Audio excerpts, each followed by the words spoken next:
Oh, watch out! Ooh, ow! Ladies and gentlemen, welcome to another episode of World Discussion with Agent Smith. Today is May the 14th, 2023, and we are here to talk about the world. Foreign policy, economics, current events, world history, you name it. We'll talk about it. Without any further delays, let's talk with Mr. Agent Smith. Smith. Hello. Yo. How you doing? Pretty good. Trying to stay cool during this record-setting day. Record setting? Yeah. It's not extremely hot, but for the time of the year, it's never been this hot. Huh. It's like in the mid-80s. Yeah. Still within the realm of what's normal for Texas anyway. Oh, yeah. It's not going to scare Texans. I'm doing fine. It's just interesting when you have that little on your Windows taskbar meter. It's like record highs today. Oh, really? It's never been this hot in Seattle. Oh, cool. Yeah, I guess I feel sorry for the people that don't have AC. That's probably pretty uncomfortable. But yeah, it's 77 in my apartment right now. It's pretty reasonable. Yeah. I don't really feel bad until it goes above 80. Then I get kind of annoyed. Yeah. Sweating while you're sitting is not the most ideal. No, I don't imagine it would be. Oh, people in Texas don't live without sea. I think he was talking about Seattle. Texas actually didn't even have any people there. It was just a hellscape. And then they invented AC, and then a bunch of people moved down there for cheap. Yeah, it was quite well known for the heat. Mm-hmm.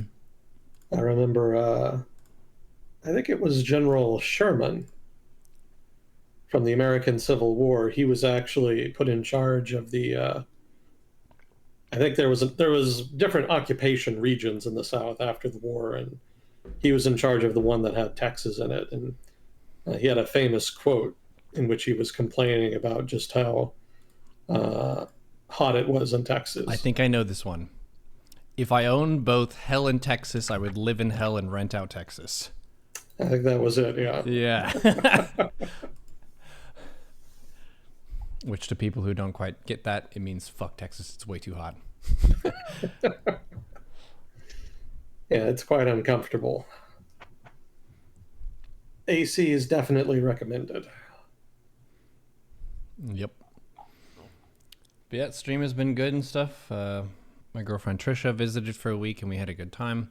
I've been playing a lot of Dota and been ranking up pretty high on that. And they're going to be hosting the biggest event of the year in Seattle, so I'll get to catch some of the days of those games, which will be fun. Wait, what was that? The Dota 2 International Tournament is going to be hosted in Seattle this year. And you're going to go? Yeah, mid-late October. Oh, okay. Yeah. So you're not going to compete in it? No, I'm not that good at Dota. Gotcha. Yeah. Okay. I'm like maybe top 85 percentile player now, but those are going to be the top 0.1% players, the very best of the best. Yeah, I've been climbing the ranks pretty fast, but it's a very complex game. Yeah, that's why I stay away from it. Yeah, I've gotten a lot of really good opportunities for making mindset content because the community is so toxic. There's a lot of room to discuss what I'm about. It's pretty interesting because you go from the StarCraft community, which does have its fair share of bad-mannered people, but compared to Dota, it's just a drop in the ocean. For them, the way that Valve makes the game, they put a lot of features in the game that give you different ways to bad-manner your teammates. So they kind of know that that's a part of the culture, and they embrace it rather than try to reject it or change it in some way. That's unfortunate. Yeah. But I guess it works out for you, huh? Yeah. It gives me a battle to fight. Otherwise, I'd be like, well, my work is done here. Go forth and proselytize. Yeah. I did take a peek at some new stuff the past couple of days. One of the ones that has made the rounds is Erdogan and Turkey, and how there's an election coming up and some people were a little bit peeved at Mr. Elon Musk, who apparently has blocked Twitter in Turkey for a period leading up to the election. Do you see anything about that? Oh, I thought the Turkish government did that. Oh. Maybe I'm mistaken. It didn't surprise me when I heard it. I mean, when I saw the headline, I just assumed that it was the Turkish government Mm-hmm. because they pretty frequently mess around with the internet over there. Mm-hmm. Let me see.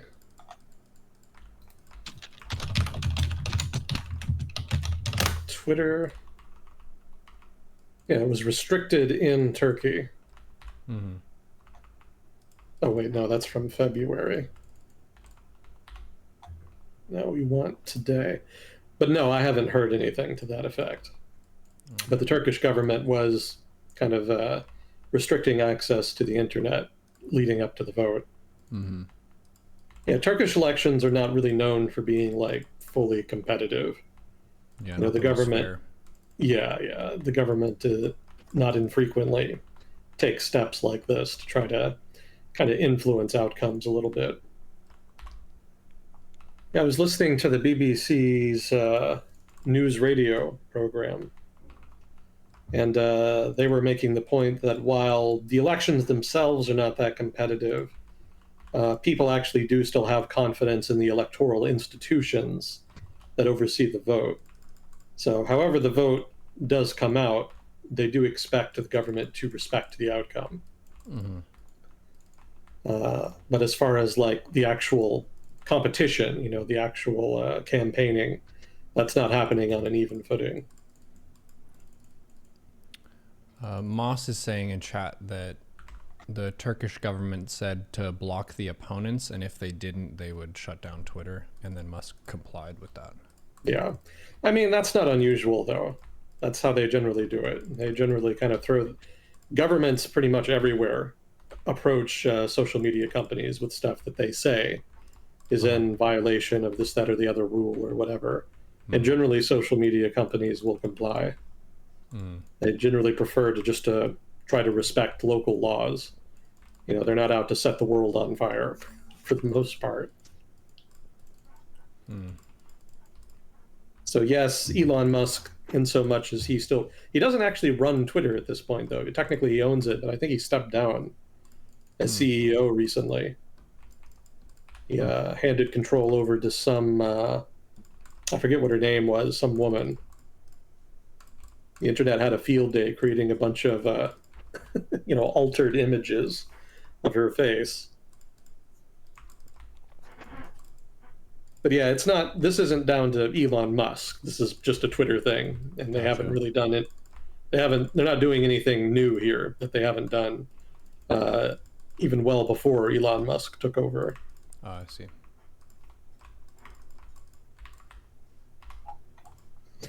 Yeah, we'll see what happens in Turkey.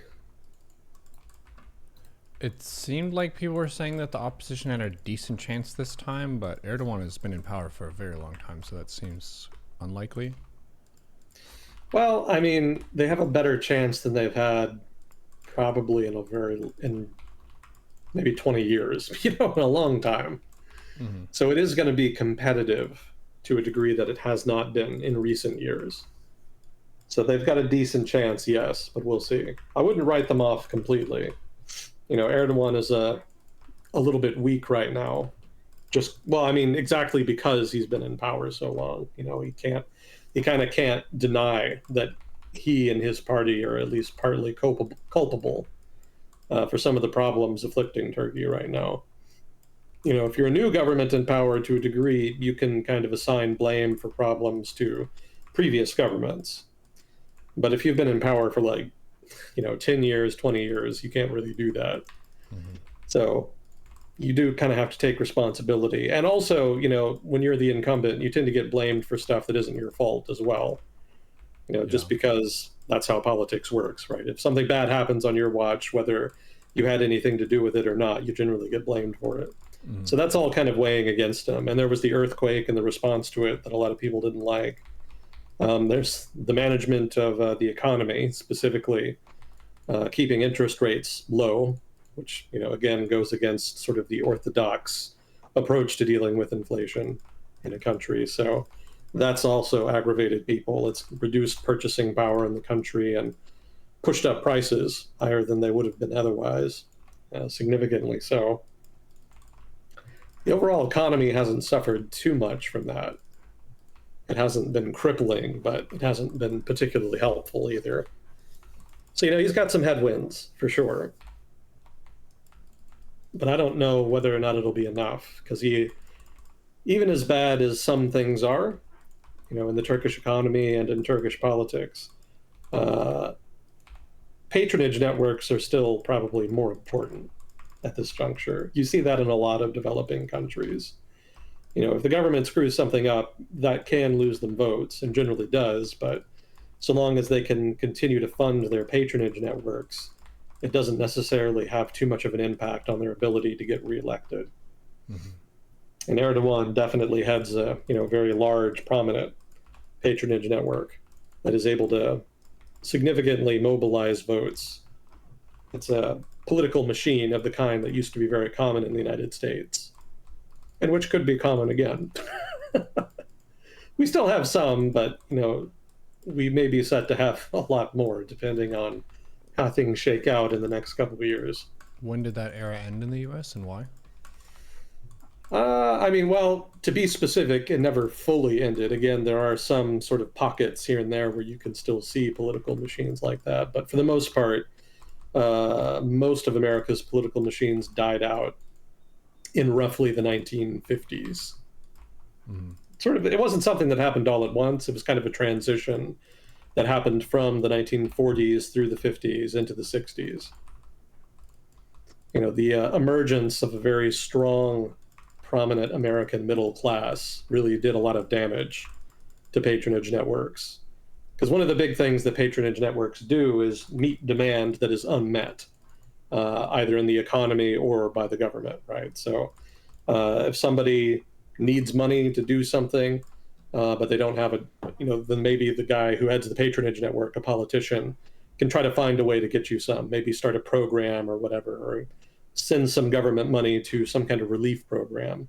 If you don't have a job, then maybe they can create some jobs in government and hand those out.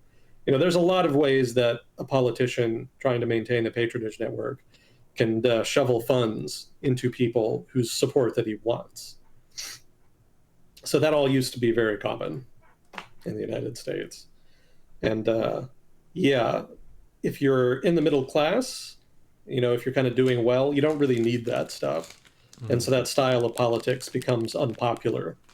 Mm-hmm. And you start voting for other people for other reasons. Maybe you want less corruption in government. You go from wanting money from the government to being upset that the government is wasting so much money on patronage networks and other forms of corruption. Mm-hmm. So you start voting for anti-corruption candidates. Or maybe you just vote for low taxes generally. That's what a lot of conservatives in the United States did once they entered the middle class. They just wanted the government to be less active so that they could keep more of their money. Mm-hmm. So just political preferences shifted as the country became wealthier and as the middle class grew and became stronger. So Turkey hasn't quite made that transition yet. They've definitely made a lot of progress economically over the past couple decades, but it hasn't been enough to undermine broad support for patronage-style politics. And since Erdogan is very good at, shoveling resources and money to people whose support he wants, he's been able to survive for 20-some years, in spite of, this, that, or the other setback that's happened in that time frame. So he could win out. But we'll see. It's almost certainly going to go to a runoff. In fact, I think I saw that headline just now. A runoff was the expected outcome for the election. And yeah, BBC is saying that it'll probably go to a runoff, given the returns thus far.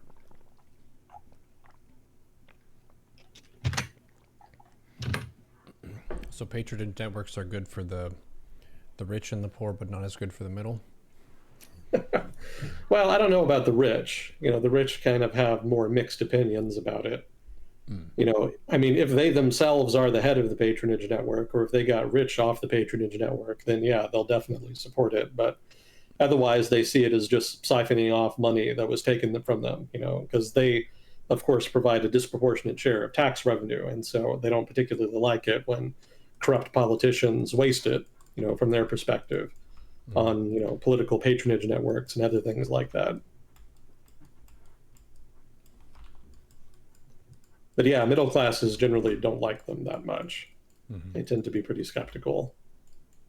And the working class, by contrast, tends to be much more supportive because, again, there's just a lot of things that either the economy or normal government programs aren't necessarily providing. You need somebody who's kind of really looking for your support, who will go out of his way to get you that money, one way or the other, either, by hook or by crook, as the old saying goes. Yeah, I remember there was I don't remember what website or article it was, but I was reading about basically just it was a review of a given politician's day and just the things that he had done. And he spent almost the entire day just kind of running around, meeting with people, doing favors, and just checking up on people. It's not just waiting for people to come to you. You actively seek out people and see what you can do for them and cultivate the relationship by also kind of maintaining connections, seeing if they're doing okay, showing up at their kid's birthday, or, just random stuff like that. And so this style of politics involves a lot of schmoozing, so to speak, and involves a lot of networking, communicating, socializing, and just being very present and visible in your community, so that not only are you doing people favors, but you're doing them very visibly, so that people know who to thank for them and who to reward come election time. Yeah, so not really a great job for an introvert. No. No, it takes social skills and, not a little bit of ambition. Yeah, a lot of patronage networks on the East Coast and the bigger cities involved immigrants. A lot of people would come to work in factories because the United States didn't have enough people living in rural areas, to kind of provide all of the workers that factories needed. So a lot of the workers that we had working here in factories just came from Europe. And a lot of them had a hard time, getting set up, right? A lot of them came with very little in the way of money or connections in the United States or just resources generally. And so, if something happened, if somebody fell on hard times, maybe they got sick, lost a job, whatever, corrupt politicians trying to create patronage networks would kind of swoop in and help them out. And that was not something that was happening before, right? Sort of laissez-faire American-style governance, which was as common then as it is now, didn't really see fit to kind of provide public assistance for those kinds of problems. And so corrupt politicians didn't really care about that. They were quite happy to either, give public resources, the actual government money, or to use people in their network to direct resources to that person in need. And so by doing so, a lot of social issues were at least partially addressed that otherwise would not have been. And that in turn made the people responsible for that very popular.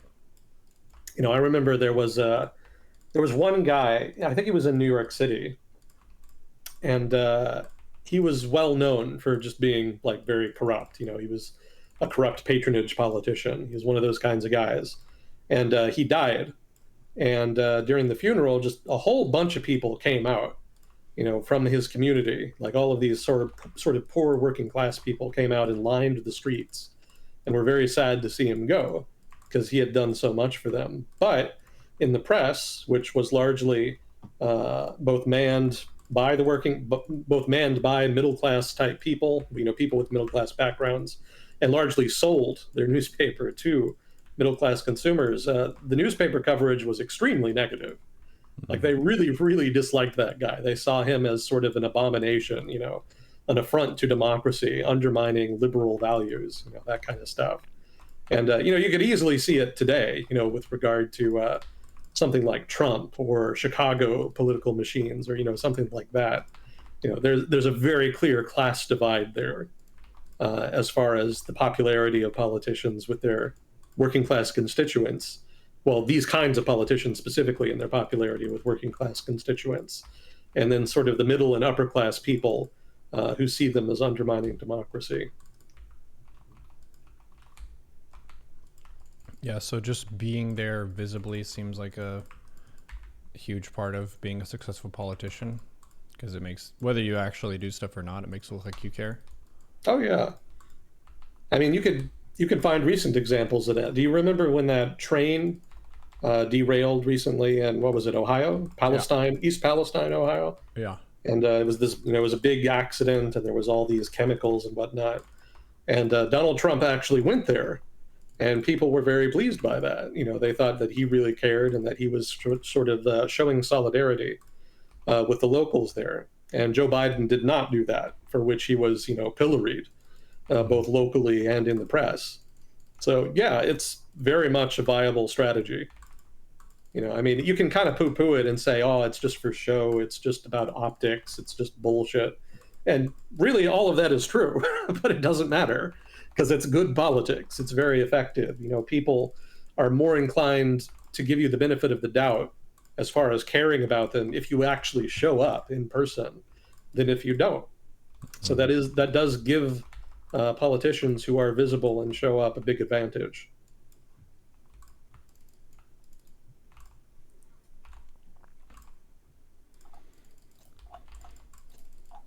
So another thing that chat was asking about today is a situation in Israel and Gaza. Has there been a Oh development yeah, there? yeah, they're popping off again, Oh. as they occasionally do. So no surprises there. Yeah, let me see. It was what was it this time? Oh, it was a hunger striker. That's what it was. So there was a Palestinian prisoner in an Israeli prison who went on hunger strike and then died. And so that resulted in Islamic Jihad, one of the resistance groups in Gaza, launching some rockets at Israel, to which Israel retaliated with airstrikes.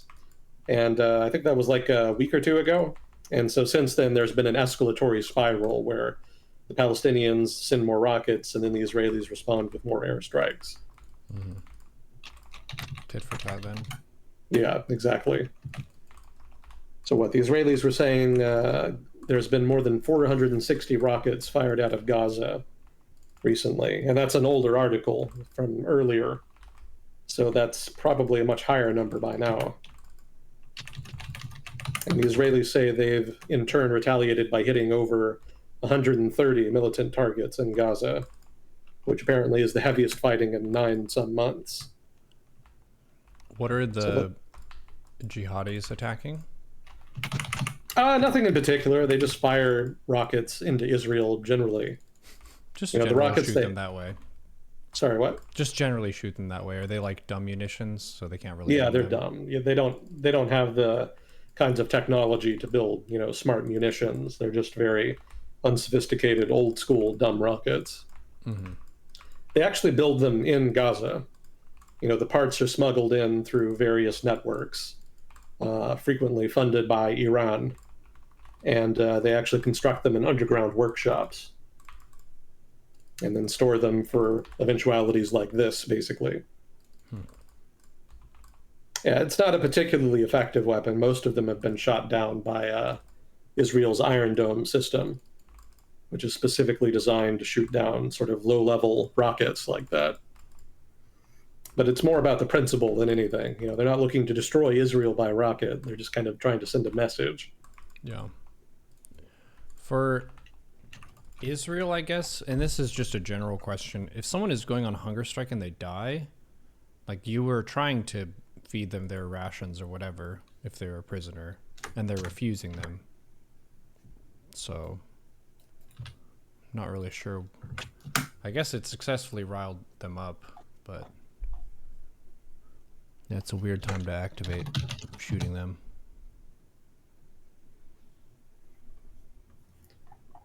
Well, there is sufficient ambiguity about the circumstances of the death that some people were blaming the Israelis. And Mm. there's been tensions rising over time anyway. So it wasn't specifically about the hunger striker dying. It was more just sort of the straw that broke the camel's back. Mm. Yeah, it's not unusual for things to happen that lead Palestinian militants to shoot rockets. This time has just resulted in more of an escalatory spiral than would normally happen. Mm-hmm. Like if it had just been a few rockets and then the Israelis retaliate once and then they stopped, I wouldn't even talk about it. Like that happens relatively frequently. Mm-hmm. But this one is continuing and getting worse. And so that's pretty much the only reason I thought it was worth mentioning, Mm-hmm. because there is potential for it to escalate further. Right.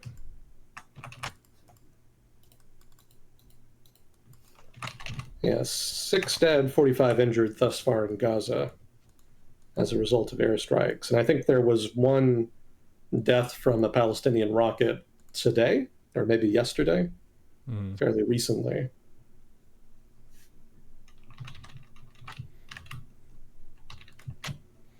Let's see. Yeah, the Israelis have killed 6 senior leaders of Islamic Jihad thus far, and they got another one today. I don't think they were leaders. That is to say, I don't think they were the leaders of Islamic Jihad. I think they were deputy ministers or something like that. Mm-hmm. So we're lower level officials. Senior, but not actually in full command of the organization. Mm-hmm. That's a pretty normal move for Israel. They frequently go for senior officials when they retaliate like this. Does Israel And make their own stuff too? I think the U.S. like sells them or gives them weapons, define stuff. missiles, missile defense systems, um, intelligence gathering. Israel actually makes a lot of their own stuff in that vein, as far as like missiles and stuff. But I do. They also buy a lot from the United States, obviously, but Mm-hmm. I'm not sure what the percentage would be.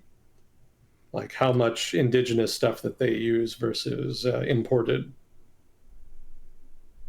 Yeah, the Israeli defense base is very robust and it's very well integrated into the US defense base. So there's actually considerable overlap.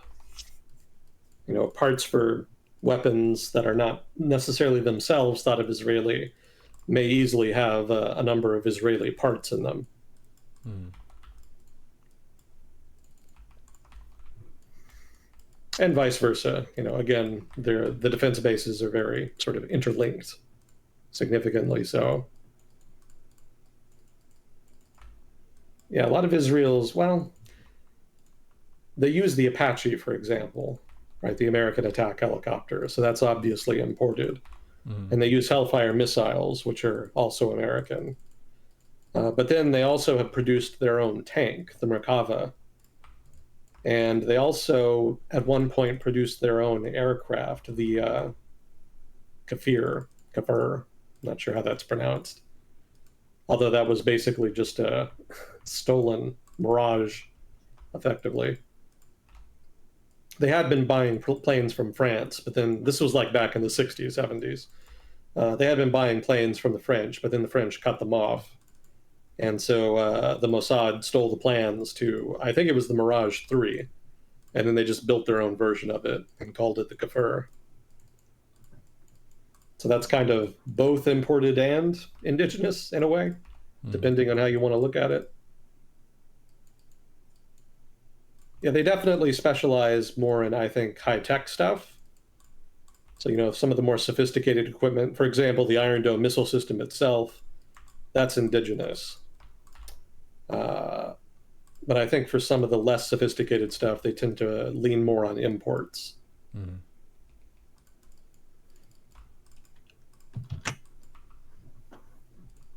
Yeah, I guess now would be a good time for the usual disclaimer. I'm not an expert in everything I talk about on here. So if I ever say anything wrong, stupid, or biased, please do correct me. If I'm wrong, I want to know more than anybody. So participation by chat is encouraged in that regard. I don't read chat while we do this, but I will read it later.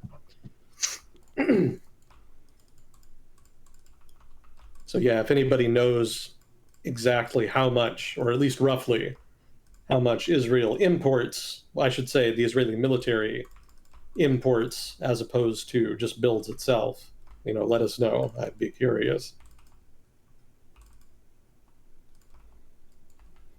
And if there's anyone who has a local perspective, we always like to hear those as well. Yeah. We don't know everything. We know a couple things.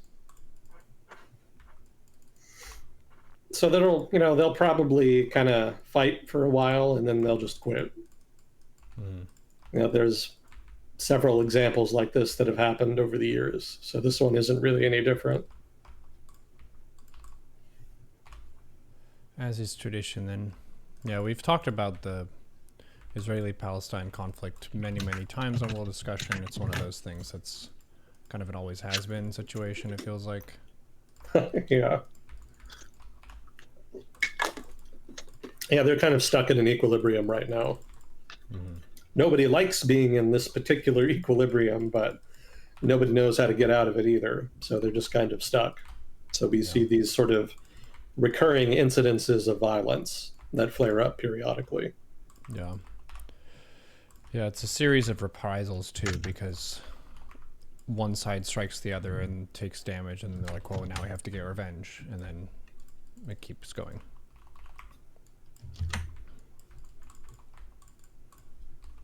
So yeah, maybe not super different, but you're saying it's more aggressive than it has been in a while. Yeah, a little bit. I mean, again, it's more so how long it's been dragging out, for about 2 weeks now. So that's a little longer than it would usually. Normally it's a couple attacks and then they're done. But in this case, there's been enough back and forth for long enough that I thought it was worth mentioning. You'll probably hear about it in the news, in other words, where normally you would not. Yeah. But again, I mean, even if it does drag out, it doesn't really mean anything. Right? It's just going to end up right where it started again. Yeah.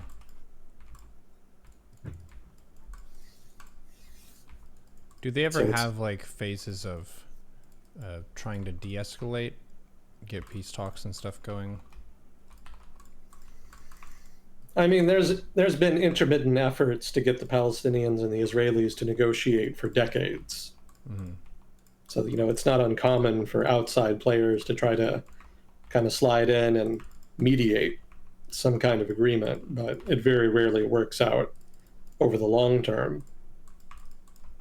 Probably the most successful effort was in the early 90s when the Clinton administration helped negotiate the accords between Yasser Arafat and Prime Minister Rabin.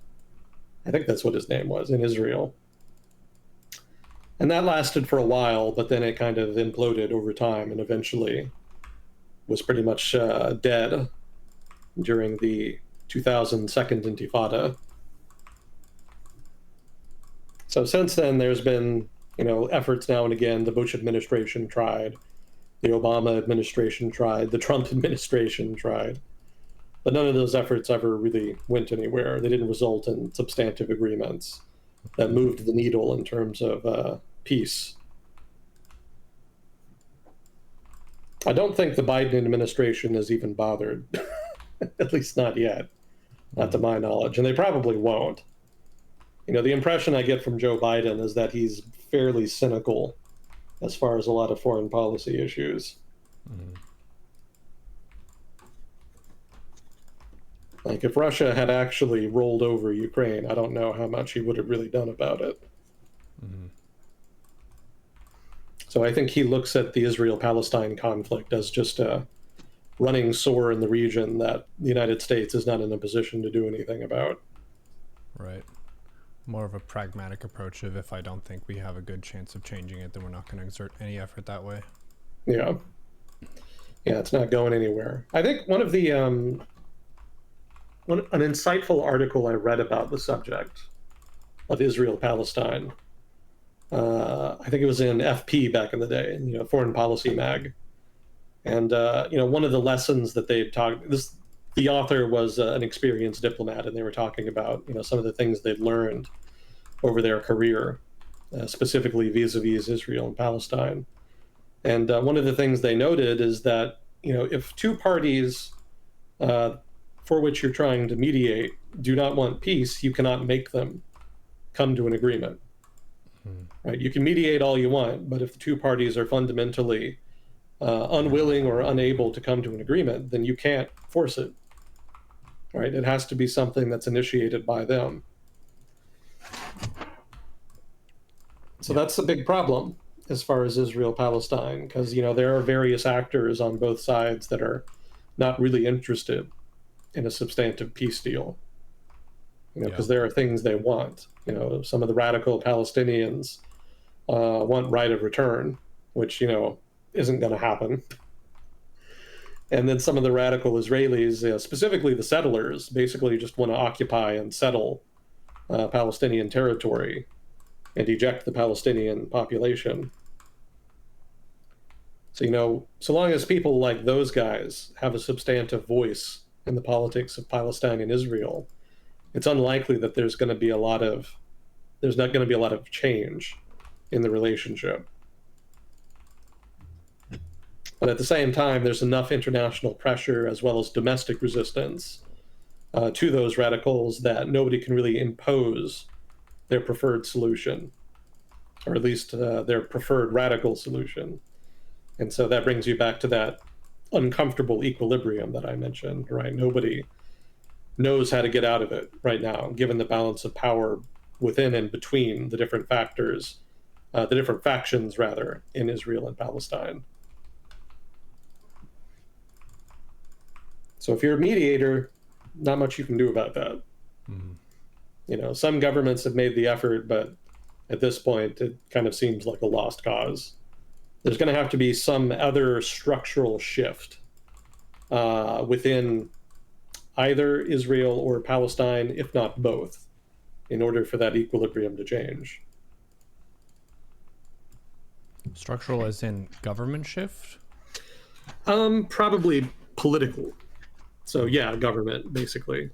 Something like maybe one of the more dovish factions is able to gain sufficient political power that they can push unilaterally for peace.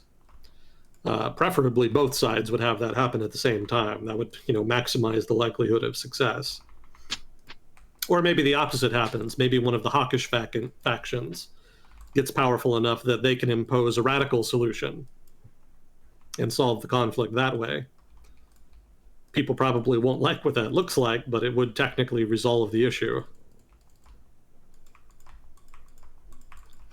That's probably only really possible for Israel, though. I doubt the Palestinians would be able to do much on their own. But yeah, barring some kind of shift in policy like that, nothing's going to change. The settlers, the radicals in Israel, they don't have enough power to just do whatever they want.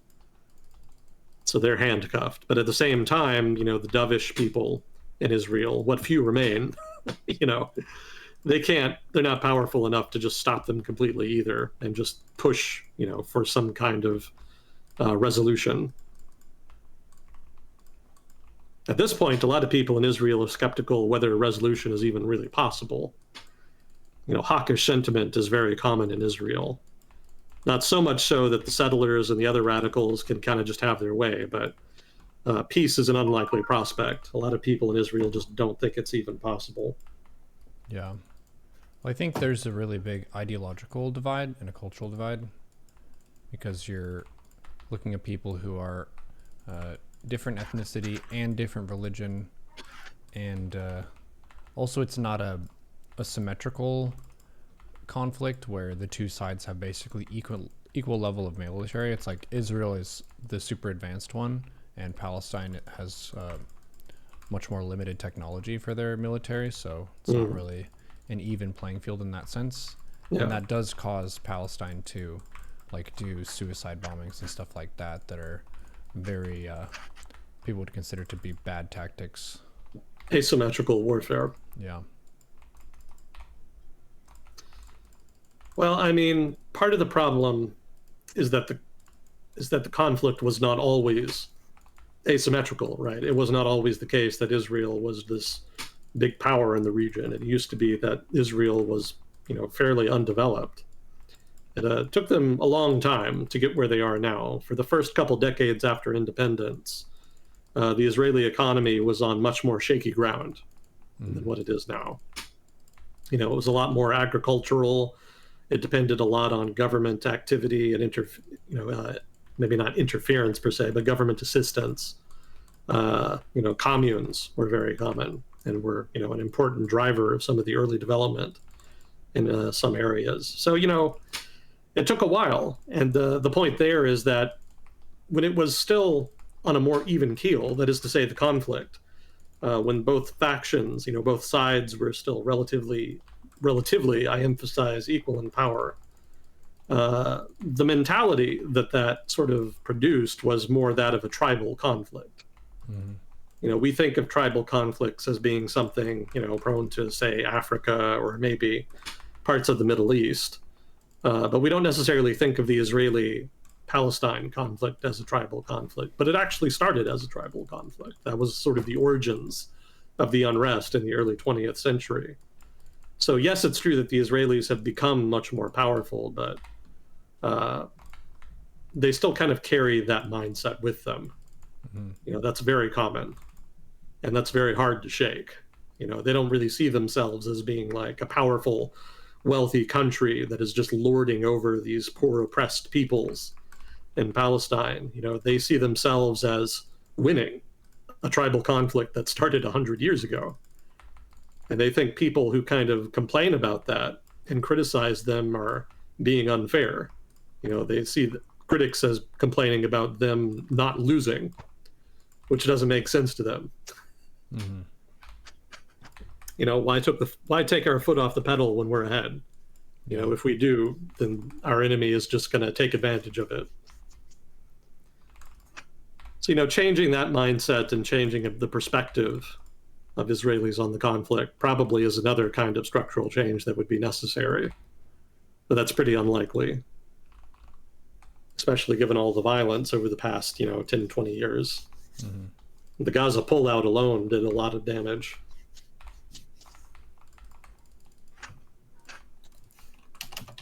So we'll see. But I think the general consensus in the analytical community is pretty pessimistic as far as the outlook.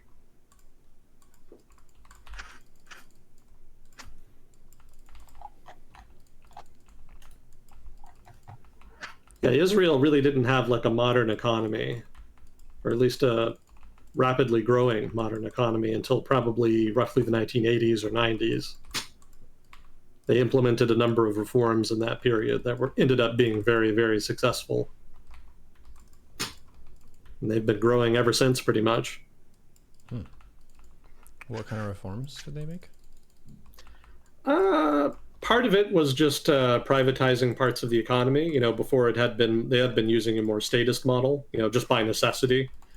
The land was not great in Israel, so they needed a lot of investment to try to make it productive, and also to kind of start up new industries and kind of shepherd foreign exchange, which they didn't have a lot of. So also international aid played an important part at that time as well. So all of that kind of necessitated a relatively more statist approach to managing the economy. But as the economy kind of developed and grew over time, eventually it reached a point where the statist approach was providing diminishing returns, and there was some demand to try to find a new approach, that would be more flexible and that would allow for more economic growth. So they did kind of move a little bit away from government intervention towards more privatization and towards more free market solutions. They did do some government interventions. One of them was a program in which the government would basically invest in new projects. They wanted to try to encourage entrepreneurship. And so they started this program where the government would give you a loan for whatever idea you had. And in exchange, the government would basically have equity in the project. And I think if the project reached a certain threshold, then the government would actually give up its equity or something like that. You still had to pay the loan, I think, but they would kind of return the equity to you so you could have control of it. Something like that. I don't remember all the details. It's been too long, but it was a pretty innovative program as far as encouraging entrepreneurship, and it actually worked really, really well. And as a result, there was a boom in sort of small and medium-sized businesses in Israel. So that helped a lot as well. That sounds a little bit like something Korea did. Didn't Korea and Japan do something like that? No. Japan, I'm not. South Korea is a little different because they actually leaned a lot more on an export sort of model of economic development. But in Japan's case, they did not like focus their economic development on small, medium-sized businesses. They very much focused on large industries, and it kind of depends on the era you're talking about. Like way back, like Meiji Restoration, mid late 1800s, the emphasis was very much on like large industries in sort of very key strategic areas, stuff like mining, railroads, uh, sort of metalworking, generally things like steel, etc. So that was the stuff they were more focused on for the first, maybe half century or so. And then after that, they started focusing more on, trying to build something resembling a competitive economy, which was actually very difficult. But then also weapons. The post-Meiji government was relatively militaristic in outlook. And once they sort of got the foundations for a modern economy set up by roughly the year 1900, they started focusing on things like a domestic weapons industry, a defense industry, which again was hard to do because the equipment that they needed, the manufacturing equipment to do that, was expensive, and they had to ration foreign exchange, which at that time they didn't have a lot of because very few industries in Japan were internationally competitive. Over the course of the early 20th century, Japan was very successful at building up its defense base, although it was never really fully a match for Western powers. But everybody kind of knows that. What might surprise people is that Japan largely paid for the development of their defense base and the importation of manufacturing equipment with money from silk exports, silk and silk goods. Japan had a comparative advantage in those goods and in that part of the textiles industry. And so a lot of that money that was brought in from that trade was redirected to pay for the defense industry and the imports that they needed in order to grow the defense base. So that took, because most of the country's foreign exchange was kind of directed more in that direction, the private sector didn't develop as much. But then after World War II, that shifted. Obviously, they weren't nearly as focused on the defense industry after World War II. And so a lot more money, especially private sector money, ended up getting dumped into private sector businesses like the automotive sector, chemicals, steel again, oil refining, etc. All of which is stuff that they'd been relatively weak on before when they were still focusing just on, the basics like mining or the defense industry as they were in the early 20th century.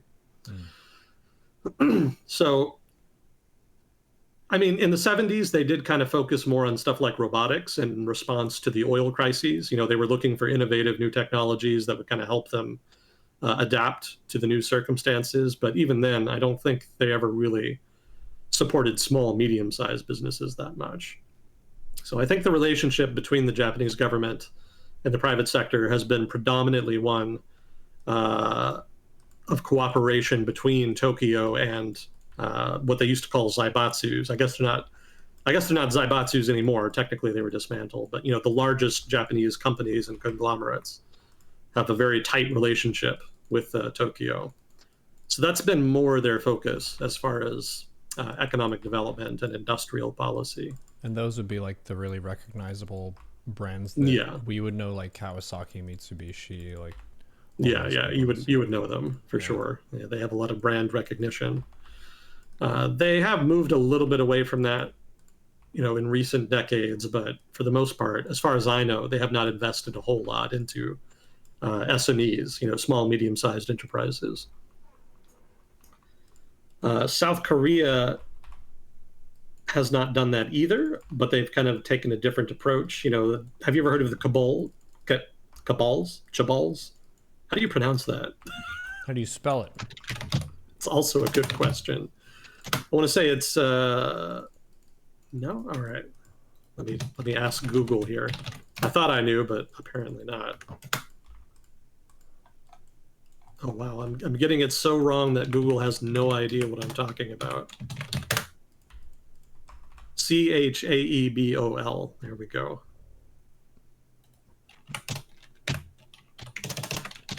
So let's do pronounce. Chaebol. Okay. So says Google. Make of that what you will. So chaebol are basically the South Korean equivalent of the Japanese zaibatsu. You know, they're these big companies that have a very incestuous relationship with the central government, and they kind of play off of each other. You know, the companies provide tax revenue that the government needs. They also provide favors, invest in key areas of the economy that the government is interested in, and in exchange, the government establishes policies as far as things like tariffs, subsidies, and other things that are very favorable to the chaebol. So it is a form of crony capitalism, but it ended up being pretty successful because, in the case of South Korea, they subjected their chaebol to a lot of international competition so that they could be competitive and could exist and thrive without significant government support eventually. It took a while for that to happen, you know, sort of 80s, 90s, when the government kind of withdrew from subsidizing and providing significant other supports to chaebol. But they did eventually. The relationship is still close politically, but economically, there's more distance now. That wasn't there before. But anyway, the South Korean government's plan was just to take what, you know, again, poor countries have to ration foreign exchange. You can take, there is actually a laissez faire approach to economic development where you don't ration foreign exchange. But a lot of countries, like, you know, especially in East Asia, have been more of the mind that they want to direct economic development more than they want to just let it happen. And so they tend to take more statist, centralized approaches to development. So the government here rationed foreign exchange and tried to invest that money into specific sectors and industries that it thought had the most potential. And a lot of them ended up failing, but enough of them ended up succeeding to sort of make the effort worthwhile, at least in the opinions of a lot of people. Usually these people study industrial policy for a living. I think automotive is one. I think everybody's pretty familiar with South Korean automotive firms. You know, it took them a while to get competitive, but they got there eventually. And Hyundai. shipbuilding. Sorry, what? Hyundai. That's one of them. Yeah, exactly. Shipbuilding was one for a while. It's kind of fallen on hard times more recently, but that was a successful effort. Other firms, you know, other industries as well, but those were some of the main ones. I think semiconductors ended up being a pretty profitable investment for the government. But the idea was to just give these companies seed money, and then provide them supports on the condition that they competed internationally, and just whatever they needed to be competitive, the government would help them, but they couldn't just hide behind high tariffs and dominate their own market. You know, for one, that wasn't really feasible. South Korea was really too small just to support large industries by itself. But also, even if it had been, you know, going with the import substitution strategy generally just results in uncompetitive industries that are a net drain on the government's finances. You can see lots of examples of that in different countries. You know, a lot of Latin American countries tried to go with import substitution in the 60s and 70s, and they ended up having a big debt crisis because the governments had to borrow so much money. In part, anyway, because the governments in the region had to borrow so much money just to try to keep them afloat, you know, and trying to get them competitive. It ended up being a losing game. So South Korea, in contrast, with their chaebols, ended up finding a winning formula. And the chaebols were eventually able to become sufficiently internationally competitive that they were a net contributor rather than a net drain to government finances. But that's a wild-ass tangent. The original question was small firms. So no, South Korea didn't really invest in small firms either. Their economic development model was very much focused on those, you know, big key industries, frequently owned by a relatively small number of families that were very well politically connected. Now, what did happen in Japan, and maybe this is what you were thinking of, is that a lot of early Japanese industry, especially in the early 20th century, if not also before, was sort of artisanal in nature. You know, so the Japanese manufacturing sector was not very productive in the early 20th century. It did exist. They were successfully able to develop a manufacturing industry, but they were disproportionately dependent on the contribution of small producers. So generally, these were like home firms. These were people literally producing parts for cars and other things just in their home, using equipment that they had bought themselves or which had been provided for them. That was a big problem for them during World War II, because while that model can work, it's not very efficient relative to, say, mass production models used in the United States and Europe at that time. And so when the war, when Japan entered the war, they found themselves at a big disadvantage because they could not keep up with the production of the United States especially, if not also just the Allies generally. So there were a lot of small and medium-sized businesses in Japan at that time. And to a degree, there still are, but they're not the focus of support by the government. And I don't think they were even back in the day either, in the early 20th century.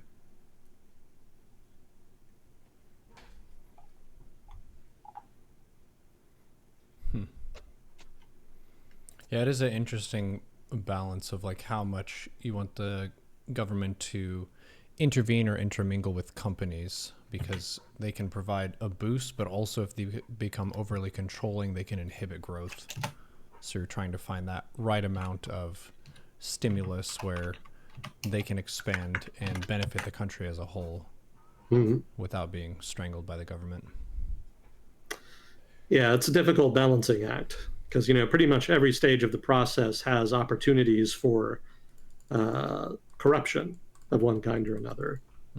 Either because the company bribes people in government and ends up with a de facto monopoly, in which case they don't have to ever actually become competitive or self-sufficient. And then by contrast, it's also possible that government officials can prey on companies and leech off of them to the point where they can't be competitive because so much of their money is being siphoned off by government officials of one kind or another.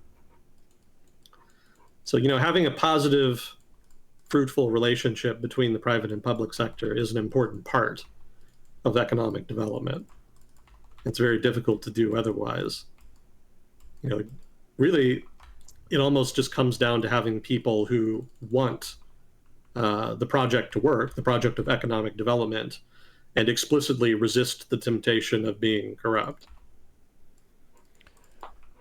Yeah, it's going to be pretty hard for a lot of people to do, especially when you have the opportunity to grab huge sums of money. Exactly. And it's even harder when you were working in a political system in which corruption is the norm and is expected, because then people get mad at you when you don't take the money. Yeah. Yeah, that is really interesting too, of how it's like a norm based on morality where it's expected or cool to like take pride in seeing a company grow and knowing that you were a part of that, but not necessarily needing to reap the immediate benefit of the cash, versus other countries and cultures. Like if the cash is passing by and you don't grab it, they would see that as a missed opportunity and you're being kind of stupid and stubborn. Yeah. Also, people who are senior to you may demand bribes in the expectation that you'll be preying on, well, in the expectation that you'll be taking advantage of your position. And if you don't provide them the bribes that you can only get by doing that, then you may be blocked from promotion or even removed from your position to make way for somebody who is willing to do that. Sorry, we're looking for someone who's way more corrupt than you. Next. It sounds goofy, but that is how it works frequently. Yeah, I remember there was I haven't read it, but there's a book about sort of different kinds of corruption and how some of them are more beneficial than others. So, if you can get a government without corruption, that's, ideal. But if you can't, then it's better to have a government that takes more of that is corrupt in the sense that it has a cozy relationship with business and a cooperative relationship with business, rather than a parasitic relationship with business. South Korea was known for being corrupt, in the late 20th century. It's not as though the government while it was genuine in its desire for economic development, was ever able to overcome corruption in its politics in that time period. Uh, the project of developing the country's economy succeeded despite that fact because the corruption in the country was very organized and very sort of cordial. The families, again, small number of families owned the chaebol. The families that owned the biggest businesses had very close personal relationships with political leadership in South Korea. And the resulting corruption, on the one hand, was not great in so much as it resulted in a perversion of government policies and whatnot. But on the upside, because everybody was, earnest and wanting to kind of do what they were supposed to be doing, the chaebol were earnest and wanting to make money and become competitive, and the government was earnest and relatively earnest anyway, and wanting to develop the economy because they saw that as in their self-interest, not just the country's interest. So that relationship worked to the country's benefit, almost by accident in a sense. So that's a much better relationship to have, economically speaking, than a more parasitic relationship. China has this kind of beneficial relationship between business and the government. In China's case, it's still an inhibitor, more so than in South Korea, perhaps. But it has definitely been a major boost to economic development over the past couple decades. If you want to set up a business, then local government officials who may be trying to shake you down for money will do so more as business partners than just as taxmen. They'll basically try to find a way to kind of invest in your business and benefit from it financially and politically in such a way that you can continue to make money and operate. That's not the case in a place like, say, Russia, where they have more of a parasitic political economy. The attitude of public officials is that businesses are a way to siphon money from the private sector into their own pockets. Mm-hmm. And because they take that approach, businesses have a much more difficult time staying afloat in Russia. And in turn, entrepreneurship is much more disincentivized as a result. And the long-term effect of that has been that Russia's middle class, and in particular its small, medium-sized businesses, are relatively underdeveloped compared to other similar societies, which are at a similar stage of development. Why build a new business if the government's just going to come take it anyway? Exactly.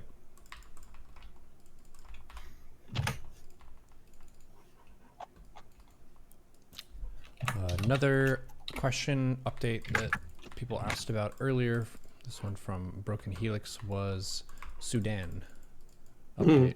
Apparently there's fighting or something going on there. I haven't seen it in the news. Well, they're still fighting the same battle they were fighting the last time we talked about it. The Rapid Support Forces and the army are fighting for control of the country. And that has not abated. There's been various agreements, ceasefires that have been announced and agreed to, but all of them broke down in, a matter of hours. Mm-hmm. So, there's been no real halt or slowing in the fighting. But as far as I know, I don't think either side has a big advantage right now, at least from what I've been reading about it. So it's very much in doubt as to who has the advantage and who's more likely to win at this point. It's a little hard to tell. How long has the conflict been going on overall? A couple weeks, maybe a month now. Oh. Yeah, they've been going pretty hard. Have you ever heard of Khartoum? Is that a city? Yeah, that's the largest city and capital of Sudan. Yeah. So there's actually been a lot of fighting there. It's a population. Sorry? In the main city, damn. Yeah. It's a population of over 5 million people, so it's a decent sized city. But a lot of fighting has been happening there recently. Well, I mean, since the conflict started, basically. So it's not as though there's different parts of the country that explicitly one side controls and the other side doesn't. There's actually a lot of overlap. When the conflict started, pretty much everybody, both the RSF and the army, had a presence in almost the entirety of the country. So when the fighting started, it started everywhere all at once. Mm-hmm. And there have been areas where one or the other side has kind of pushed the other out. The RSF definitely has their main base of support in Darfur in the west of the country, so they have a lot more control there. The army was able to take control, I believe, of Port Sudan, which is the main port up in the northeast. But other than that, it's still pretty up in the air, and that's also true for the capital. Both sides had forces deployed in the capital at the start of the conflict, and they've been duking it out ever since. And there's been significant urban fighting in the city as a result, which has been very unfortunate because it's basically made it impossible for the civilian population to go about their daily life. A lot of people report not having access to water, because it got shut off. The government can't maintain the system, or the system gets damaged by one or the other side and nobody can come out to repair it because of the fighting. Mm-hmm. And as a result, a lot of people just lack basic necessities. They can't go and get food, they can't get water, just anything. Mm-hmm. So a lot of people have left. Other people are just getting by as best they can, and of course, a lot of people have died as well. And, because it's the capital, there's a lot of prominent people that have actually been killed, which kind of surprised me. Sudan's first professional actress was killed in crossfire. She was 80 years old. Damn. Asia Abdel Majid, I think her name was. And then a former footballer, Fazi El Mardi, 72 years old. He was killed a few days ago. And that was after his daughter was killed also in crossfire. And then there was also Sudan's most famous singer, Sharon Gardoud. She was killed in crossfire also. So some pretty big names. I mean, if you're from Sudan anyway, have been killed as a result of the urban fighting. It's not unusual for civil wars to be nasty, but it can be a little weird for a battle for the capital to happen right at the start and then to drag out. Mm-hmm. I don't think that's too common. And so the very heart of Sudan's political system, its culture, and its economy is kind of getting mangled a little bit right now.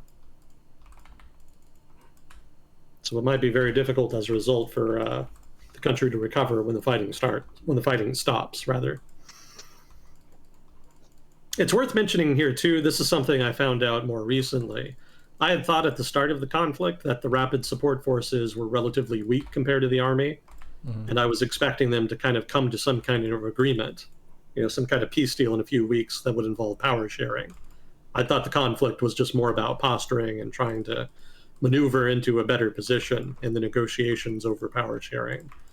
But apparently the RSF has been expanding significantly over the past couple years. It's not the small militia it used to be. Now it's actually roughly on par with the army in terms of manpower. They have a big disadvantage in terms of equipment, but in terms of manpower, it's about the same as the army. Mm. And the Rapid Support Forces also have the benefit of having had a lot of experience with guerrilla warfare, since the core of the RSF is the Janjaweed militia that have been fighting in the west of Sudan for a good chunk of the past 20 years, especially sort of in the early aughts. So the army has the advantage in equipment, but the RSF has the advantage in terms of experience. And experience very frequently can trump equipment advantages. It's all good and well if you have a tank, but if you don't know how to use it right, it's not going to do much good. You're probably going to lose that pretty quickly. Yeah. So we'll see.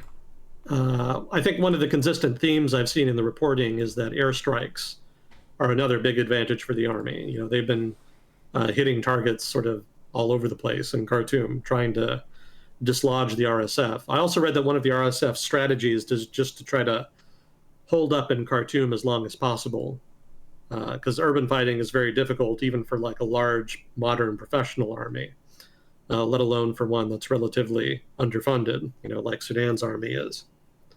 So they can make that battle extremely difficult for the army, and they can also kind of hold the city hostage, since if the Sudanese army does actually try to clear out the city of RSF forces, they're almost invariably going to end up destroying big chunks of it. And, a lot of the guys that lead the RSF live in Khartoum. That's sort of their home, too. So that's not destroying the city in order to save it is not an attractive prospect for them. So the RSF is trying to use that against them. Yeah, those seem like mutually exclusive concepts. Bombing the shit out of a city doesn't really rescue it most of the time if there's not much city left. Yeah. So we'll see if there's any kind of decisive turn in the fighting. But for now, everybody's just going all out. Mm. The civilian population is caught in between.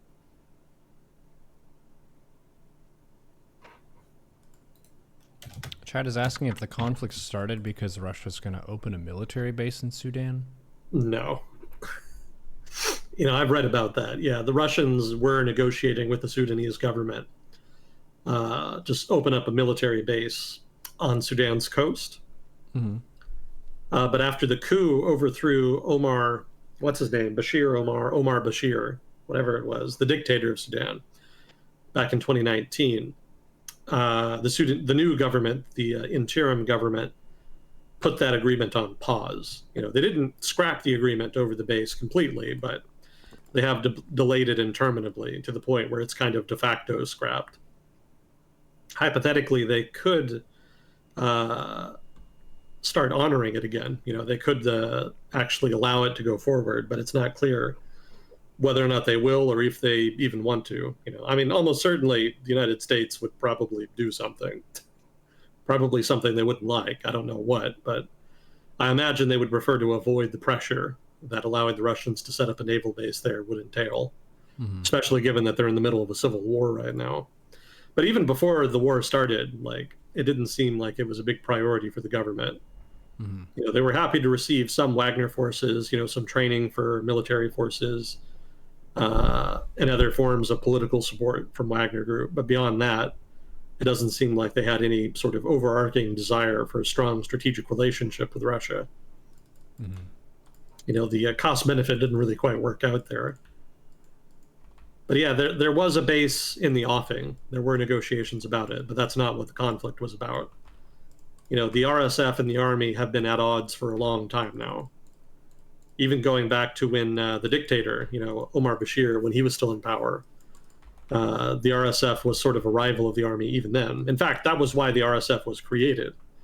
Bashir wanted a separate security arm that would be loyal to him specifically, rather than being sort of a rival locus of power in Sudan. So the army was not a fully independent institution, but de facto, it was an independent institution, and they were rivals for control of the country.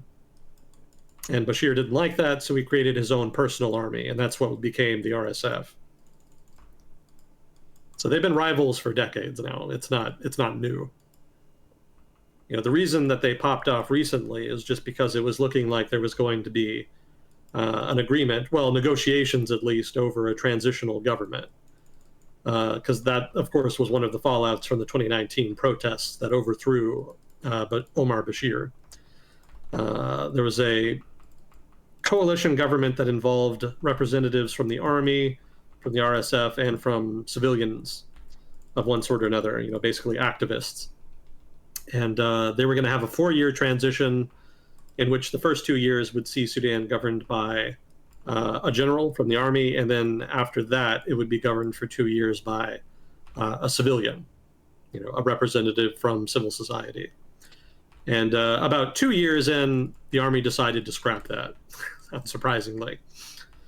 And so after that, there was a series of protests for a year or two, and then international pressure and a desire to kind of stabilize the country led the army to try to negotiate with the civilians again. And any kind of agreement about a transitional government, and more specifically a transition to democracy, would invariably involve a power sharing agreement. How much power is the army going to have? How much power will civilians have? And then where does the RSF fit into that? And so what the army wanted to do is to have the RSF merge into the army, such that the RSF would basically just be another branch of the military. Not even a branch of the military. Rather, the RSF forces would just be normal army units under control of the army. And so that would have resolved the issue of the RSF as being this separate paramilitary organization. And it also would have cleared the way for civilians to come in and set up a civilian government in which they nominally would be in control, but which probably the army would secretly control behind the scenes. But they didn't even get that far. The RSF never really wanted to just be merged into the army. They wanted to be a separate institution, so that they could, more specifically, so that the RSF leadership could have a claim on power that they could leverage into more resources or maybe even control. So most likely the RSF has been planning to do this for a while. They were the ones that started the war. They attacked the army, as far as I know anyway. So probably the RSF, when it became clear that the army was going to try to make them merge into itself and lose its independence, they started planning for a conflict. It's kind of been in the offing for a while, because I remember reading in the weeks before the conflict that the RSF was recruiting heavily and was building up its presence in the capital in particular. And some of the, specifically in the newsletter I read about it, the author said that this could be a prelude to conflict. And I kind of discounted it at the time because I didn't think they were all that interested in a conflict. But obviously I was wrong. So clearly they were interested in a conflict and were actively preparing for it, at least weeks before the conflict started, if not months. So long story short, it's not the Russians. This is very much a native conflict. It's a conflict rooted in differences between Sudanese political factions, specifically the army and the RSF.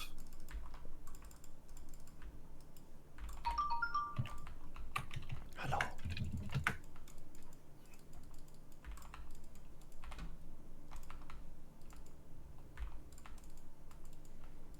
They didn't need any encouragement fighting each other. It was all part of the plan. Yeah. So we'll see where it goes. Hopefully something can be done on the humanitarian side to help out the civilians, but I haven't heard anything substantive to that effect yet. It might be too dangerous even to go into Khartoum at this point, just given all of the fighting and how severe it is.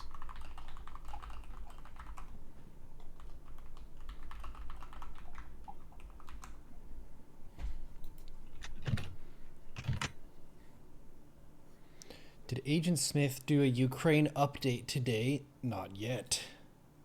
Not yet, but I do have that. He's got it on deck.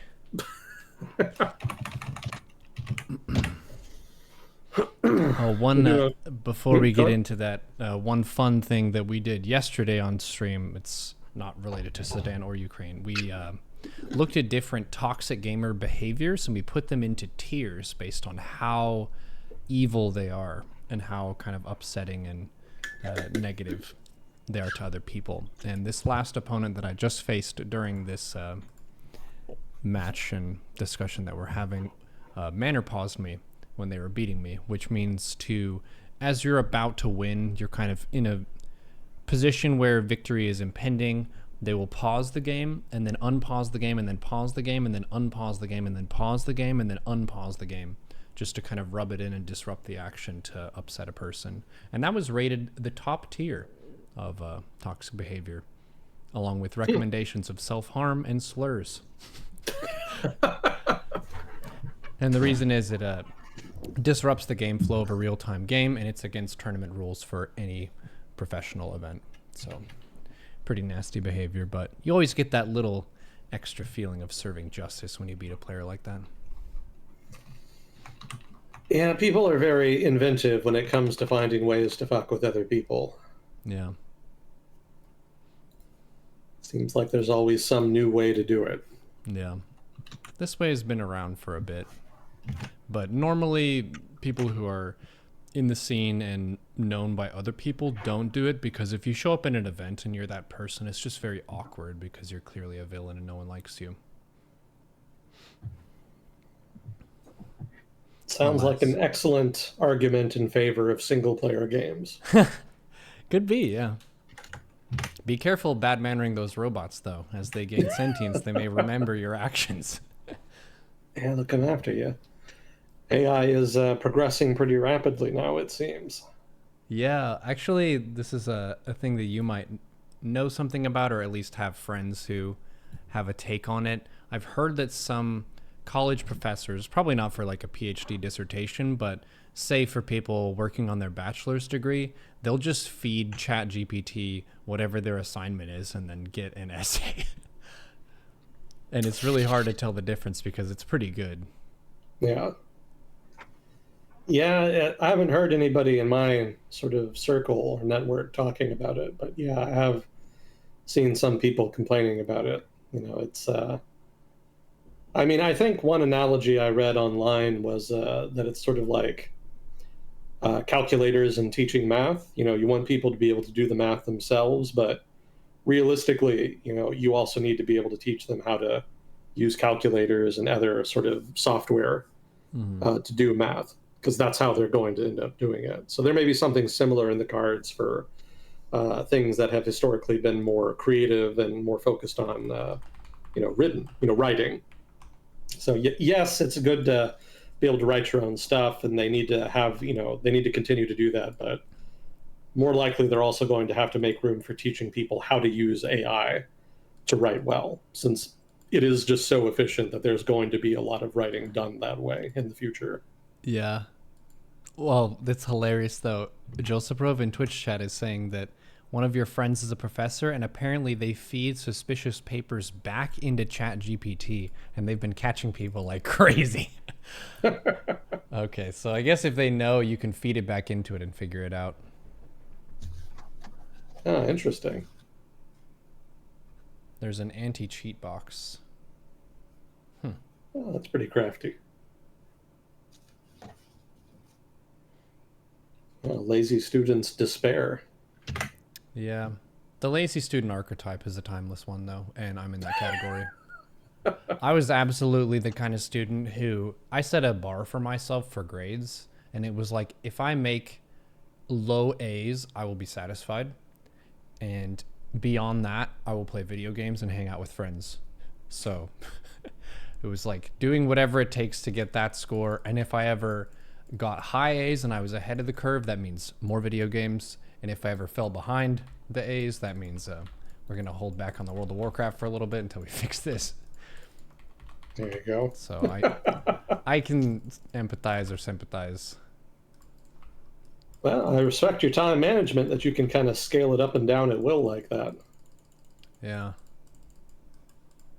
It was so funny the first semester at the TAMS program for me when I scored a little bit below a 3.0 the first semester, and they have a 3.0 minimum, otherwise they'll kick you out, but they let you have a semester where you go below that and they just like assign you an advisor, because it is a lot of stress for a 16-year-old to go fully enrolled into university and to move away from their family and all that, so they kind of give people the benefit of the doubt. And I remember going in there my first visit with this lady, and she's like, hey, so I'll be your advisor for this semester, and I know it's a lot going through this program, and I just wanted to kind of get some feedback from you as to what you've been struggling with this last semester.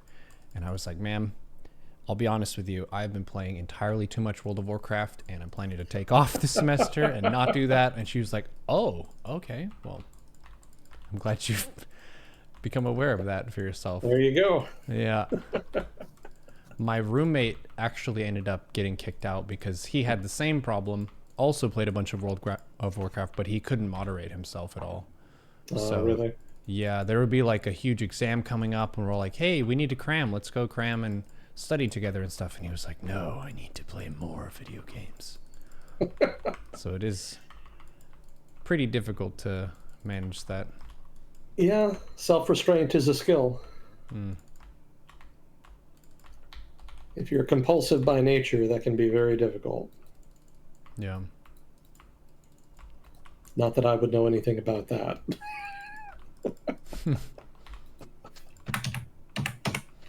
Or perhaps quite a bit, as the case may be. Yeah, it's a work in progress for everybody. Everyone has their things that are harder to resist. Oh yeah, nice big tangent there. What were we talking about? A Ukraine update? Oh, yeah. Let's see. Pentagon leaks. So in general, I've kind of been of the mind that the Pentagon leaks haven't really been very impactful. as far as the actual war itself. There wasn't really any new information there. Hmm. I know at least one guy in chat was convinced it did, but I don't agree. I really don't see anything there that really is that big a deal. But I did read an argument that I felt was decent, that maybe it would have some impact, and it had to do specifically with American spycraft. So the United States, of course, is famously spying on Russia, and it has supposedly connections to various agents within Russia's intelligence agencies. And it's possible that the leaks may have made the Russian government not only more aware of them, but could have put those agents substantively at risk to the point where they are in potentially real danger of being caught. Or if not that, then at the very least will have to significantly curtail their sharing with the United States in order to lay low. So that could reduce the quality of intelligence that the United States is getting from those contacts, if that is indeed the case. So that is at least one substantive impact from the Pentagon leaks, if again that's true.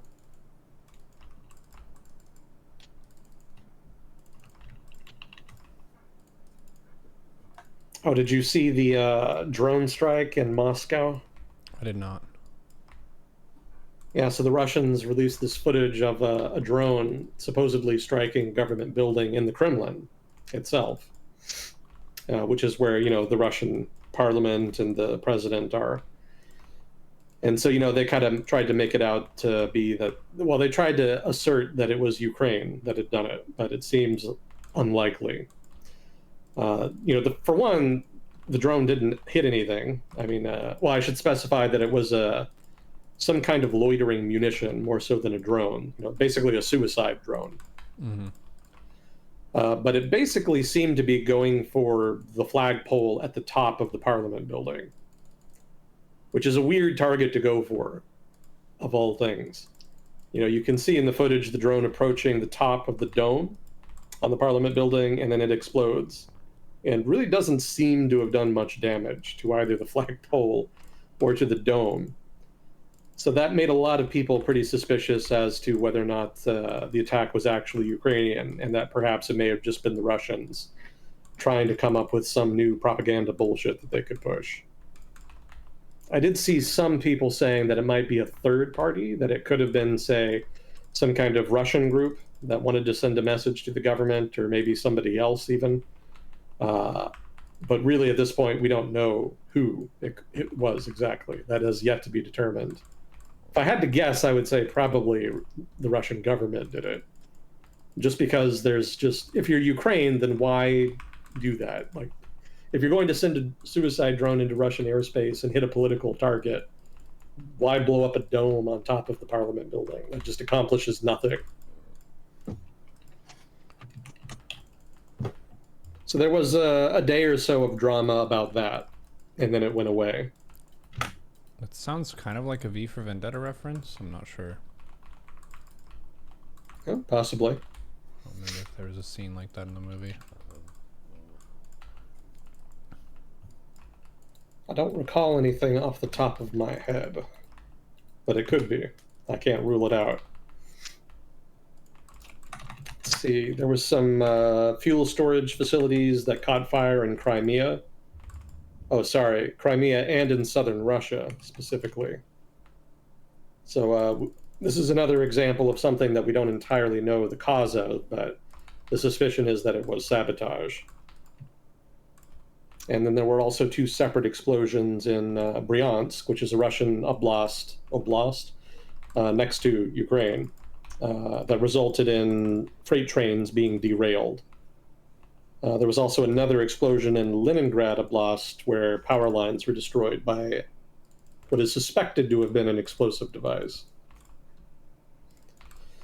So these are examples of what is most likely sabotage happening within Russian territory. And again, it's not clear who it is. It could be Ukrainian Special Forces, Ukraine's intelligence agency, the SBU, or it could be dissident actors within Russia itself. Mm-hmm. It's unclear. But regardless, it seems like there is an increasing incidence of sabotage within Russia. It hadn't been happening all this frequently in the first 6 months or so of the war, but it seems to be becoming more common now. So at this point, not that big a deal. It's not happening frequently enough at this point to really seriously impact the Russian army's activities in Ukraine, but kind of keep an eye on that. That could escalate with time.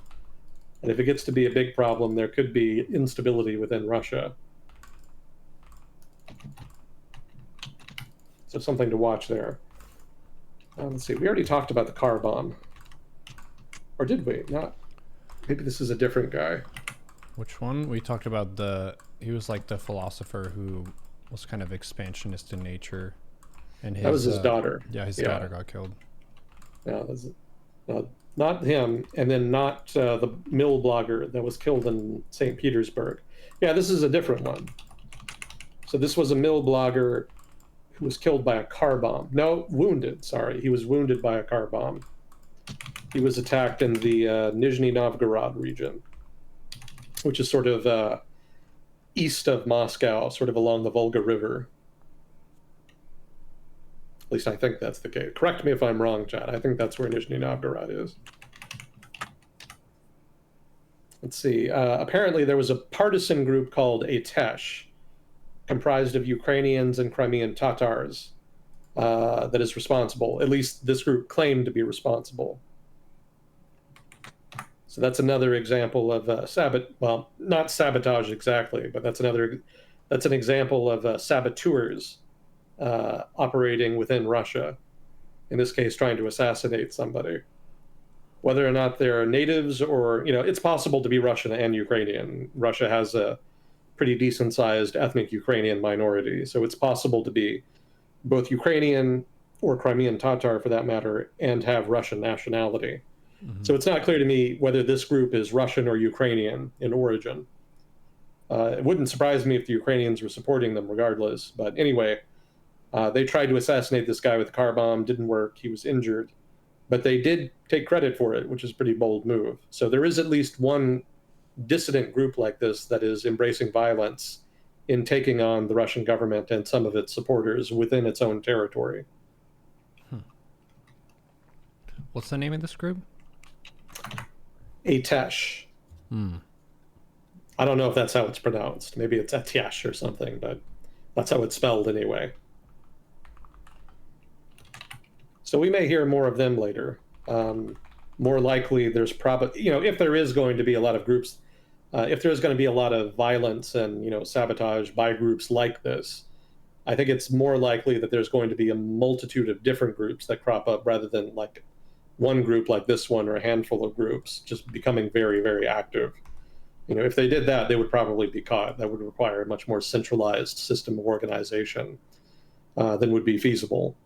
It's better if you're going to do sabotage and assassination, decentralized networks are more the way to go. And that doesn't really lend itself well to like a single group trying to coordinate activity. More likely, if there is a big uptick in violence and sabotage, it'll be local groups, I would guess. But of course, even that remains to be seen, right? Maybe this incidence of violence and sabotage goes down as the Russian government responds to it. So we'll see. It's spelled Atesh. Yeah. It means fire in Crimean Tatar. Oh, interesting.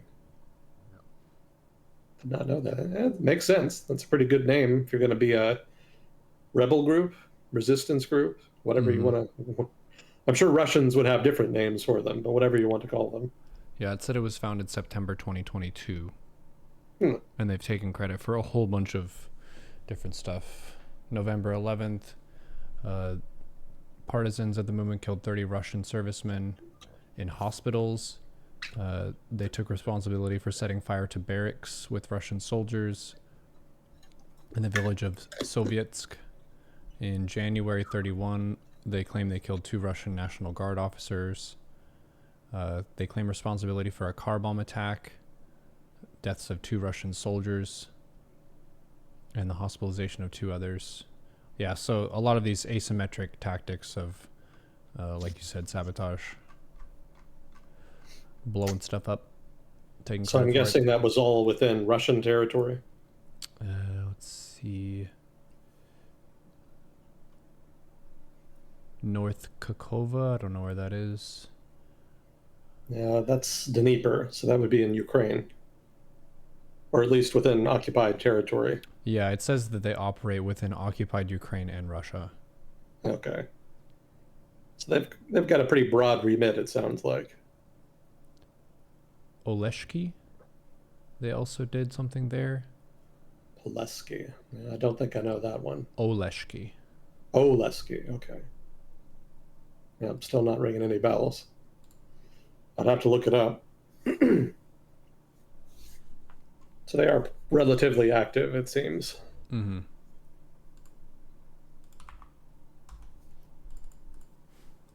Oh, thank you. Mm-hmm. Yeah, I know that partisans have been very active in occupied territory. That doesn't surprise me.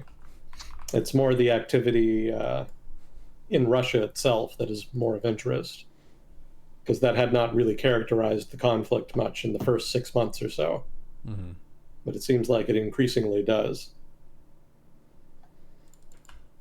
It seems like that kind of activity would be pretty difficult to weed out as well, because it's going to be a smaller scale. It's not an official military organization, so they're not going to have like big weaponry and stuff that's easier to detect. It's going to be Yeah. local individual actors that are getting access to try to just deal damage. And it seems like the damage that they're dealing isn't like super critical military targets, but they are trying to hit military stuff to some extent to basically show that damage can be done. Yeah. It's more ideological in nature. Yeah, sending a message, Yeah. communicating through bloodshed. Yeah. When diplomacy fails. As it frequently does. Yeah. Yeah, we'll see. I mean, if they scale up operations within Russia, I'll pay more attention to them. Mm-hmm. Because I would be very curious how Russia would handle that. Yeah. Chat's asking how long can Russia sustain the war in Ukraine? I think we've addressed that before in the past, but seems like a pretty long time if they really want to. Yeah, they can hold out for a long time. It kind of depends on how much outside support they can get, especially from China. China is helping them to an extent. The exact extent is a little bit unknown. It's somewhat ambiguous, but they are giving them, some support. Mostly non-lethal as of now, as far as I know. But yeah, if they can't get substantive support, especially, things like ammunition and whatnot, then they're going to start having problems pretty soon. And we've kind of seen that already. The front has very much, I mean, I don't want to say it's been inactive. There has been a lot of activity in Ukraine as far as fighting and whatnot, but you can see that the lines haven't changed that much. Mm. So, the fighting has not resulted in substantive changes in territorial control. And that's partly a reflection of dwindling resources on both sides, right? Both sides are having trouble keeping up ammunition stores, especially for artillery. Fuel probably won't be a problem, especially for Russia, since they have so much rather. But ammunition, definitely a problem. Machinery, a problem, things like tanks and other vehicles, that's going to increasingly be a problem since they somewhat lack the capacity to significantly to repair and replace vehicles. They can do it, but they can't do it at nearly the pace they need to keep up with the demand, because they're just losing so much stuff at the front, every week. Mm. Ukraine has a similar problem, but they have the advantage of having sort of the Western world's industrial base available to them. Mm. That industrial base is not without its own problems, which we've discussed before, but it still helps offset. It somewhat offsets that Russian advantage, which would otherwise be much larger. That is to say, the advantage in industrial capacity.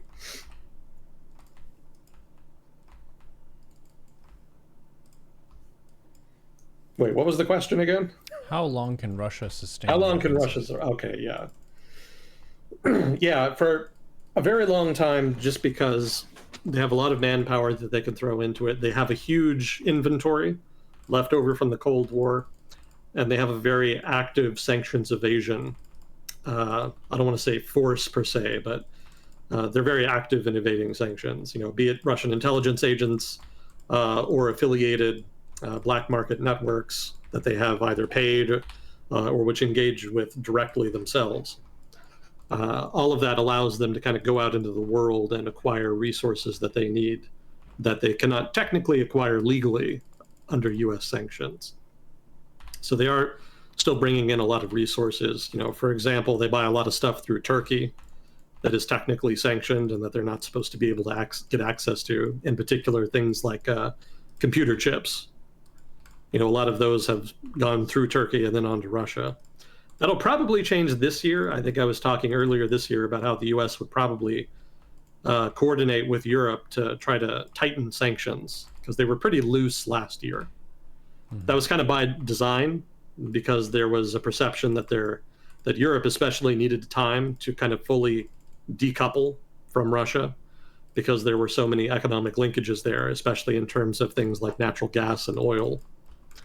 So now that Europe has mostly found other sources for natural resources they had been buying from Russia, there's going to be much fewer qualms about implementing stricter sanctions. And there's going to be probably much more focus in particular on financial sanctions.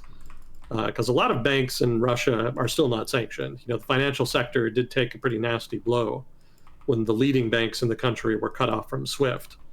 But that was not a universal thing, right? It's still possible to kind of trade internationally through financial networks, depending on the bank you're using and depending on the industry.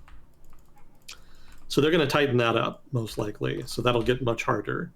They'll still be able to get stuff in, but they're going to have to pay more for it, and it won't be as much as they would have been able to get before. In other words, the tempo of their sanctions evasion operations will probably fall unless they invest significantly more resources into it anyway.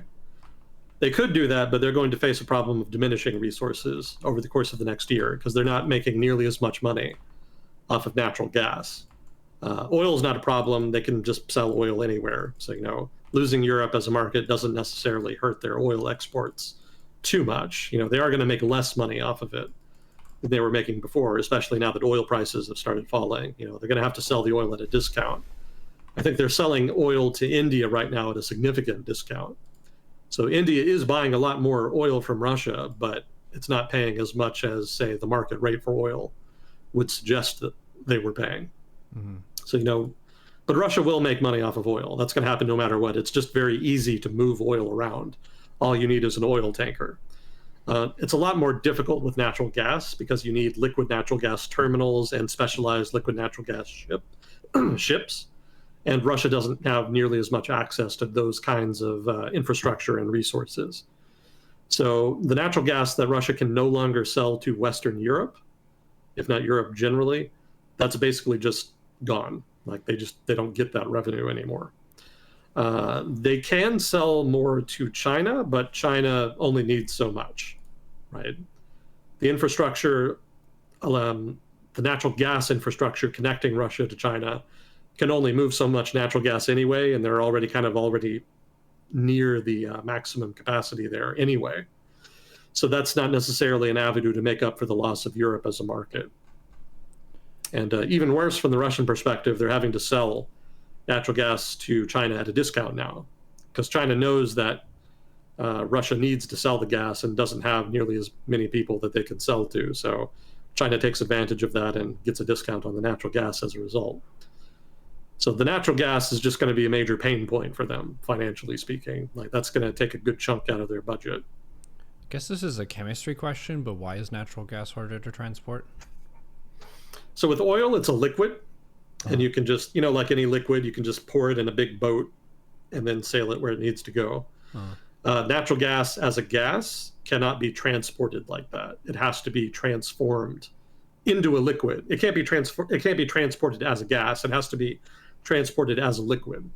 Mm-hmm. And so that means transforming the gas into a liquid using a specialized process. Again, that's liquid natural gas. I just said it, whatever the word. terminal. There we go. Liquid natural gas terminals specialize in transforming the natural gas into liquid natural gas, which is transportable. Mm. And once it's a liquid, then you can transport it like oil, but you need specialized ships to do that. Because in order to maintain natural gas in its liquid form, you need the temperature that it's stored in to be something like negative 200 degrees Oh, it has to Celsius be or super something. cold to keep it liquid, Yeah, yeah. right? It has to be extremely cold. And so that means that you have to build specialized liquid natural gas ships that are designed to refrigerate the natural gas that's stored in them, Mm-hmm. which takes a lot, which is, fairly expensive relative to, say, an oil tanker.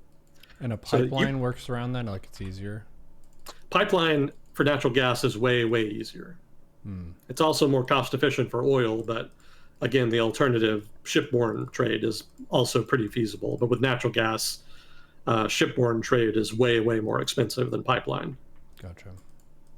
And pretty much all of the pipeline infrastructure Europe has for natural gas goes to either China or Europe. So when they lose Europe, they just don't have an outlet for the natural gas anymore. Mm. China will buy more, relatively speaking, in so much as there's infrastructure allowing it. But again, they're pretty close to the maximum capacity of established infrastructure. And it's not like Russia can just build new infrastructure quickly. Like normally, when Russia has built out infrastructure in the form of pipelines and whatnot, it actually has foreigners build them. It'll get foreign construction companies to do it. From what I was reading, they have not yet, since the collapse of the Soviet Union anyway, constructed a pipeline by themselves to completion. Jack can correct me on that if I'm wrong, but I believe that's what I read. So they're not going to be able to build new capacity to China anytime soon, in other words. And without that, then there's just no way for them to make up the difference uh, between what they were selling and what they're going to be selling in the future. They could build liquid natural gas terminals, but most likely, most of the firms that can do that are going to avoid helping them. In other words, most of the firms that can do that are foreign and are probably going to stay out of the Russian market because of sanctions. Mm-hmm. So that's not really a viable solution either. So that's going to really hurt their bottom line to a degree that was not the case in 2022 when they were able to enjoy that revenue.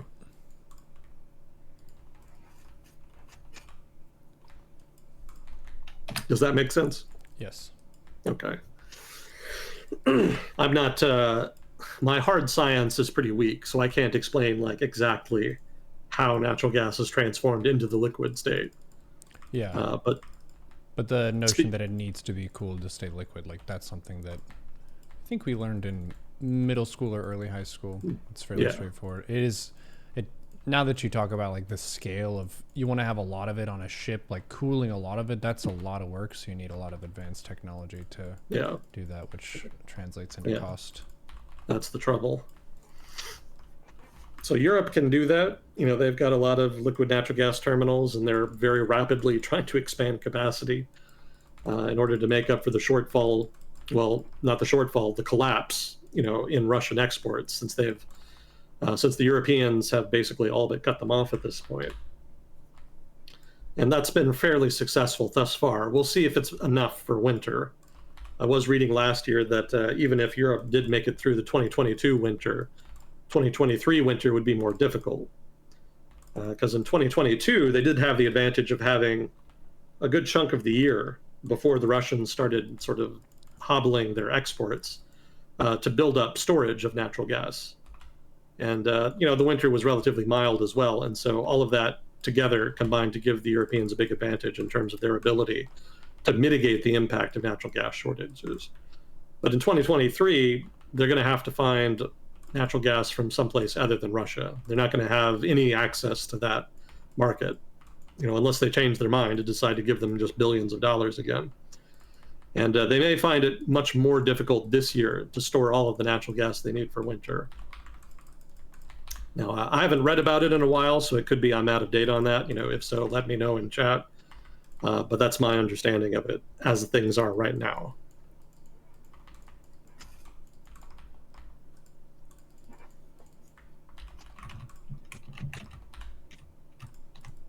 Let's see. Did you hear about the Battle of Bakhmut? I did not.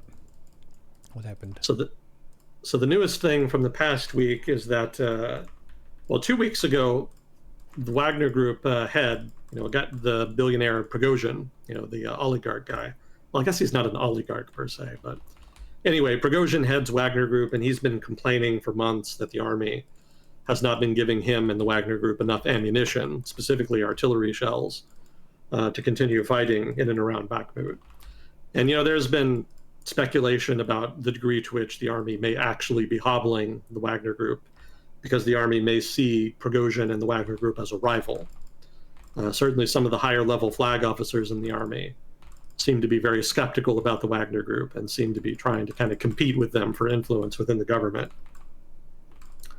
So there is some substance to the idea that there is sort of intra-institutional competition within Russia right now, particularly between Wagner Group and the army. And so Prigozhin announced that he was going to pull Wagner Group out of the Bakhmut area, and that Chechen forces would come in to relieve them, and that it would be up to the army going forward to deal with Bakhmut and the Ukrainians, and that he was going to take Wagner Group back to Russia because he was sufficiently pissed off, basically, at the army, what he perceived to be the army's sabotage.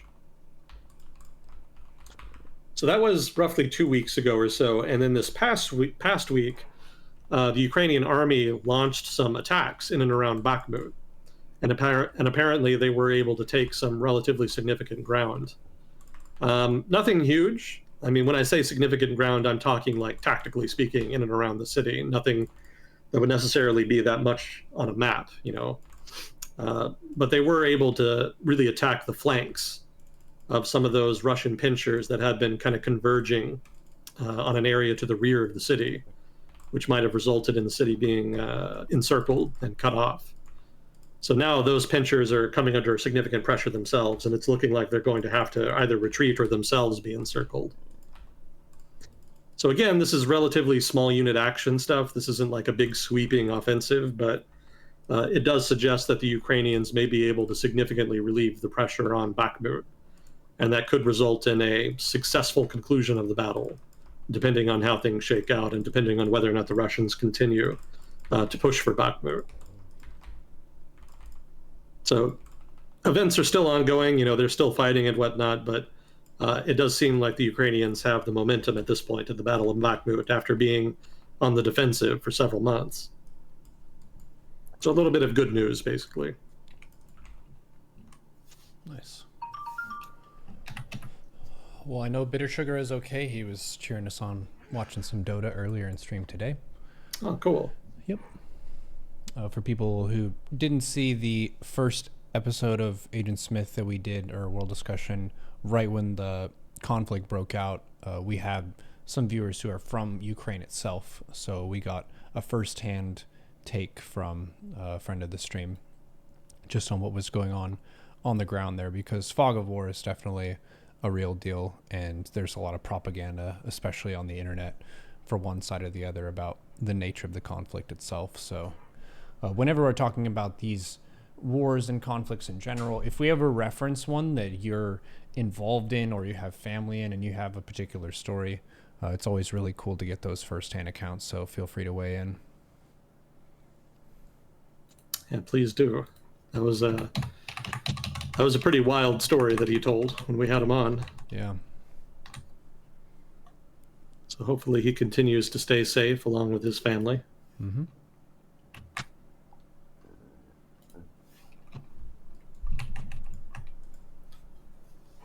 Well, let's see. Are we doing okay on time? Yeah, go for another 30 minutes. Okay. Let's see if I can kind of power through some of this. Let's see. Ukraine. Oh, yeah, I had some notes on the air battle in Ukraine. Mm-hmm. So, right now, Ukraine is able to launch sorties. That is to say, it's able to, use its aircraft to launch airstrikes on, targets of one kind or another, basically. But it's very difficult to do because obviously Russia has a number of air defenses in the region, air defense missile, surface-to-air missile systems and whatnot. And apparently the way it works is that the Ukrainians know exactly how long it takes a given aircraft to be detected and then to be fired upon. And what they do is that they try to time it so that their aircraft are over a target, approach and are over a target and then leave in pretty much exactly that time, so that they don't come under fire and so they don't lose any aircraft.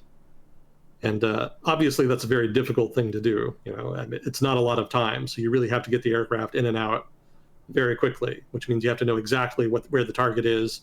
The aircraft has to basically get it in one go, and then it has to be able to get out very quickly, probably flying very low, I assume. Mm-hmm. So I imagine the Russians do something very similar with their airstrikes. So that's actually how airstrikes are still happening in Ukraine, despite the fact that both sides have pretty considerable air defenses available to them. Now, that said, it's still worth it. It's definitely still worth it having those air defense systems in place, because they're obviously deterring significant amount of air support that would be happening otherwise. The intermittent airstrike they may be able to sneak in is not that much compared to what they could be doing if they didn't have to worry about air defenses. So, air defense is still doing work there, even if they're not shooting anything down. And then I saw some interesting argumentation about the F-16. My impression had been that F-16s would not really be a big advantage for Ukraine, at least relative to what they have now. But then there was a Ukrainian officer talking to a BBC reporter, and he had a few arguments in favor of the F-16, at least in terms of Ukraine actually receiving and operating them.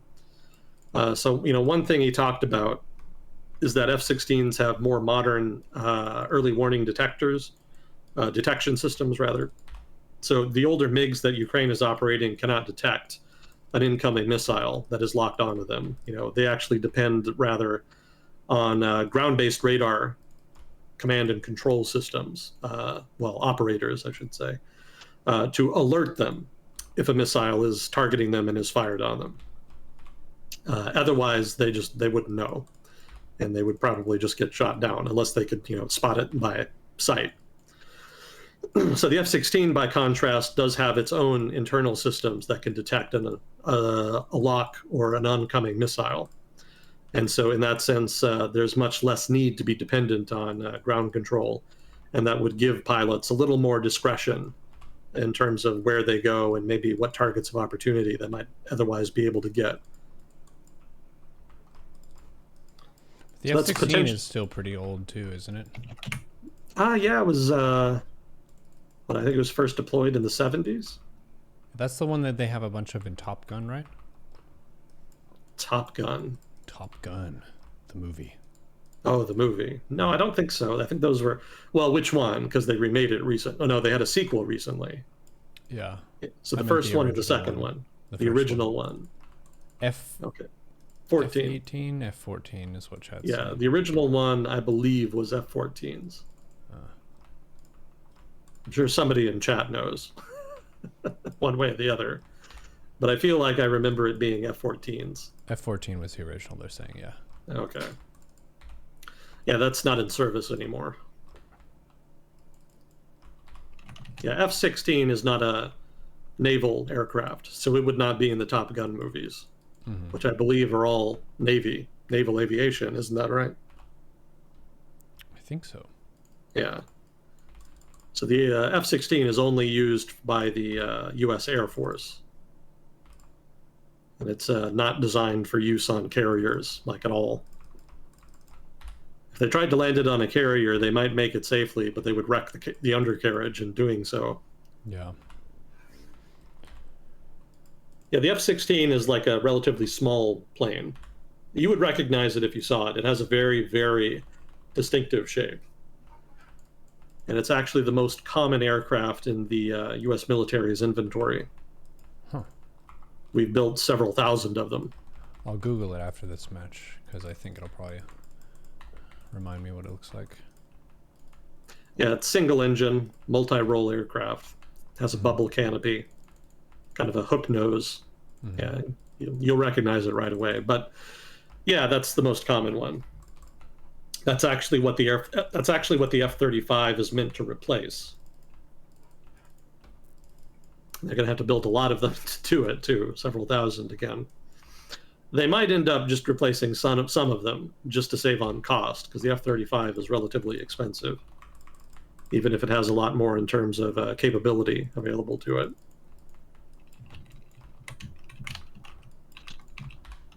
But, well, anyway, in terms of advantages of the F-16, another one that this guy made is that it has better radar. So apparently that makes it a little easier to shoot down on incoming drones and cruise missiles, which of course Russia periodically fires volleys of into Ukraine. So, you know, the MiGs that they have right now in Ukraine are not very good at shooting down those kinds of projectiles. The F-16, by contrast, is much stronger on that count. So those are two advantages that Ukraine would enjoy if they had F-16s instead of the MiGs that they're using right now. So fair point on those counts. I think it still probably would not make sense for other reasons, specifically logistical reasons. You would have to train a lot of people on how to maintain it, which takes time. You know, that's not necessarily a huge barrier. But then you would also have to spend a lot of money to get the parts in order to maintain them, and that's relatively expensive. And they don't necessarily have the resources for that.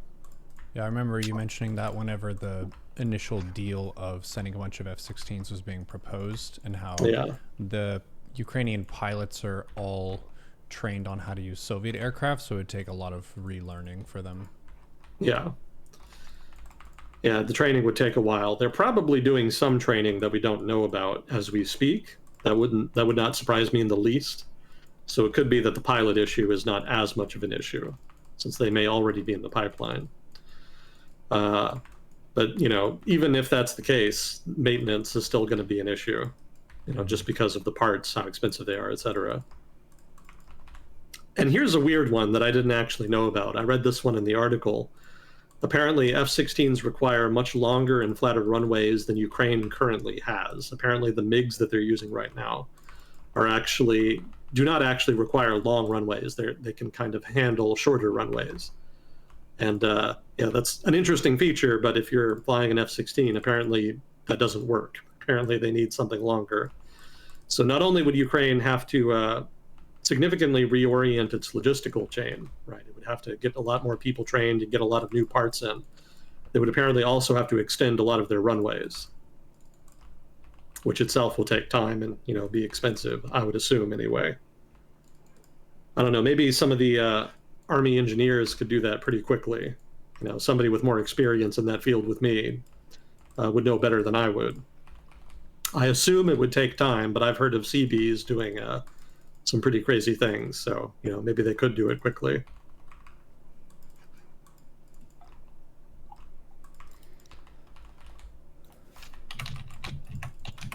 Let's see. Yeah. Oh, yeah. Did you hear about the Storm Shadow? No. What's a Storm Shadow? That's a British cruise missile. The British announced this past week that they're going to start supplying them to Ukraine. It's a cool name. Yeah, I thought so too. Yeah, it's a lot more catchy than some of the other ones you see. It's got a range of in excess of 250 kilometers, which is pretty good. That's longer than what the Ukraine has in its inventory right now. So they should be able to use that to good effect, in particular in targeting some of the logistical choke points that the Russian army has right now. Mm-hmm. I thought it was worth noting, too, that the UK received assurances from the Ukrainian government that Kiev would only use the missiles on sovereign Ukrainian territory and not inside Russia. Mm-hmm. So no surprises there. We've talked before about how the West doesn't really want Ukraine targeting Russia itself with Western supplied weapons. Yeah. That could be like a red line that results in escalation, which we're still trying to avoid. But I did note the use of the language sovereign territory. So obviously, Ukrainian sovereign territory could be interpreted to include Crimea. Yeah, that's what I was thinking too. Yeah. So they could use the missiles to target, say, the Russian Navy in Sevastopol, or perhaps other targets in Crimea, in order to pressure the rear of Russian units operating in southern Ukraine. or perhaps otherwise just to cause general disruption to the rear echelon. So a nice upgrade there for Ukraine. Russia wasn't happy about it. The Russian government issued some death threats, but, par for the course at this point. Oh yeah, I had like toy models of the F-16. I just pulled it up. Ah, there you go. Yeah, these are awesome. It looks very tight and agile. Like the wingspan isn't super broad. Got lots of fat missiles under him. Let's go.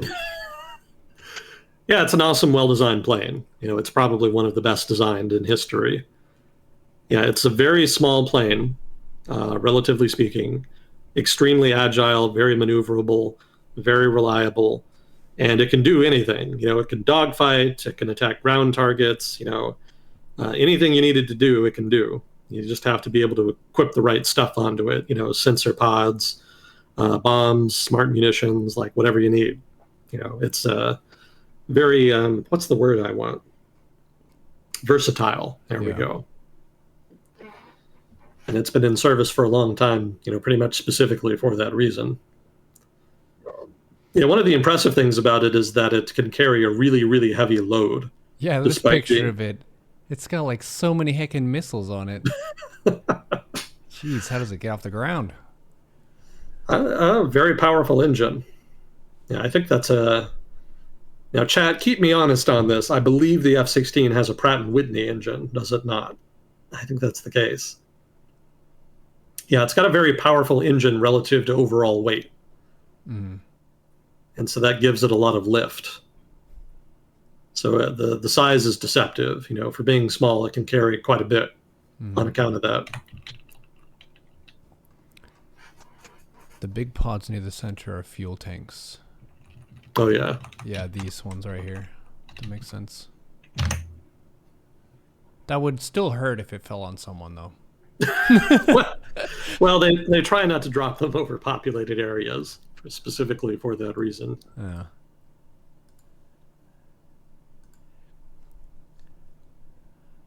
I think I did try to play Digital Combat Simulator, and it was super laggy. I don't know if it got patched or something. Oh, yeah, I've heard of that. Yeah. See, that looked interesting, but the download was so huge that I couldn't do it. Yeah.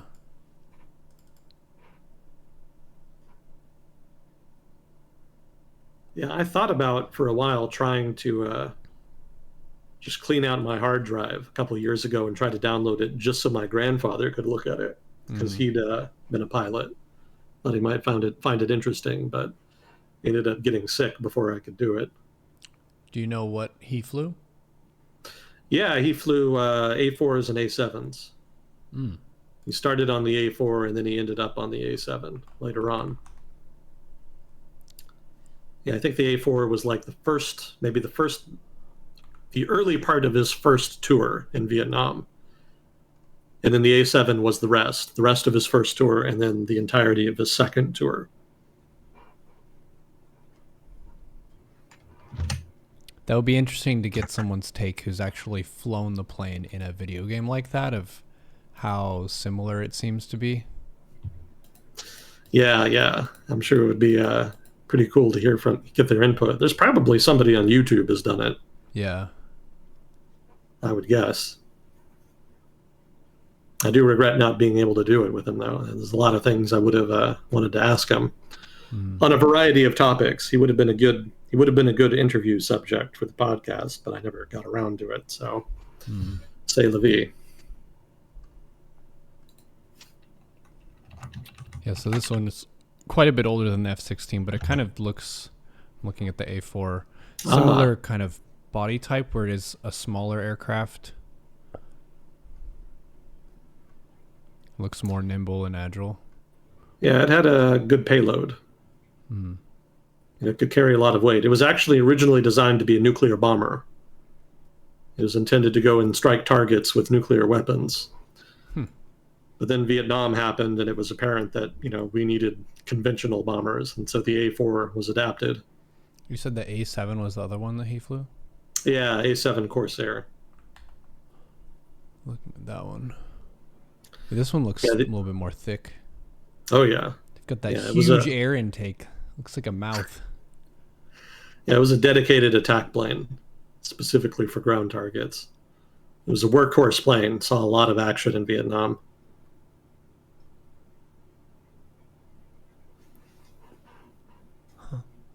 Yeah, that was made by a company called Vought, and they also made a fighter called the F-8 Crusader, and it looks almost exactly the same as the A7. You can see how the design kind of overlaps. How much they influenced each other.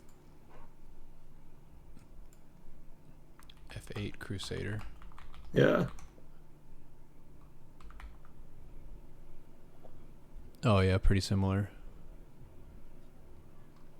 What's the Yeah, difference with this one though? it's a fighter, so it's a So it little fights other smaller. planes. Yeah, it's a little smaller, a little slenderer, a little more maneuverable. It's not designed to carry as heavy a payload. Mm.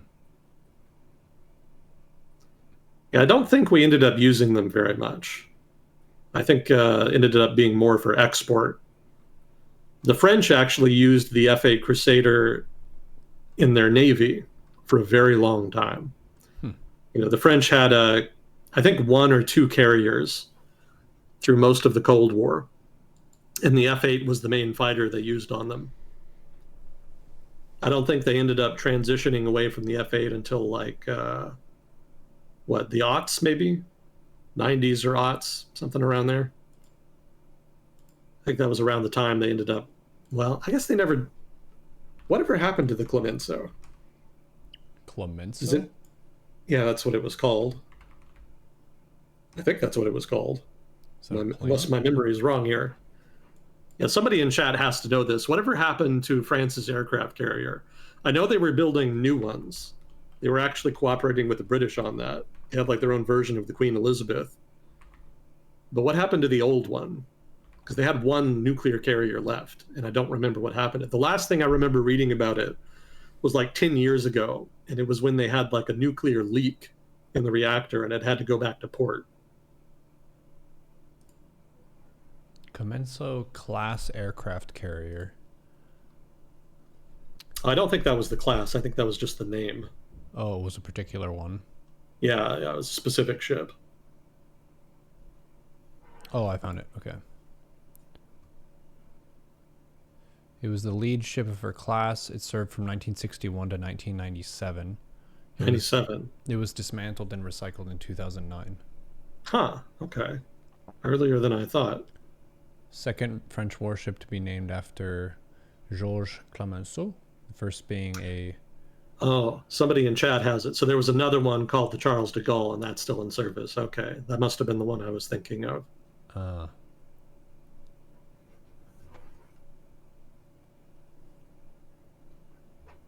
It's still in service and it's that old? Oh yeah, they're expensive to build, and Yeah. if you're on a tight budget, you try to get as much life out of your existing vehicles as you can. That's why the B-52s are still in service. Yeah, it's saying the Clemenceau went through a major refit in 1977 with a new defensive system, replacement of the guns, and it had surface-to-air missile launchers.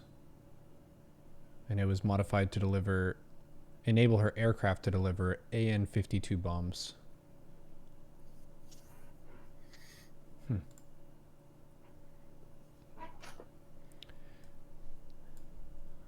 Interesting. Yeah, was it the Midway that I got to walk around on?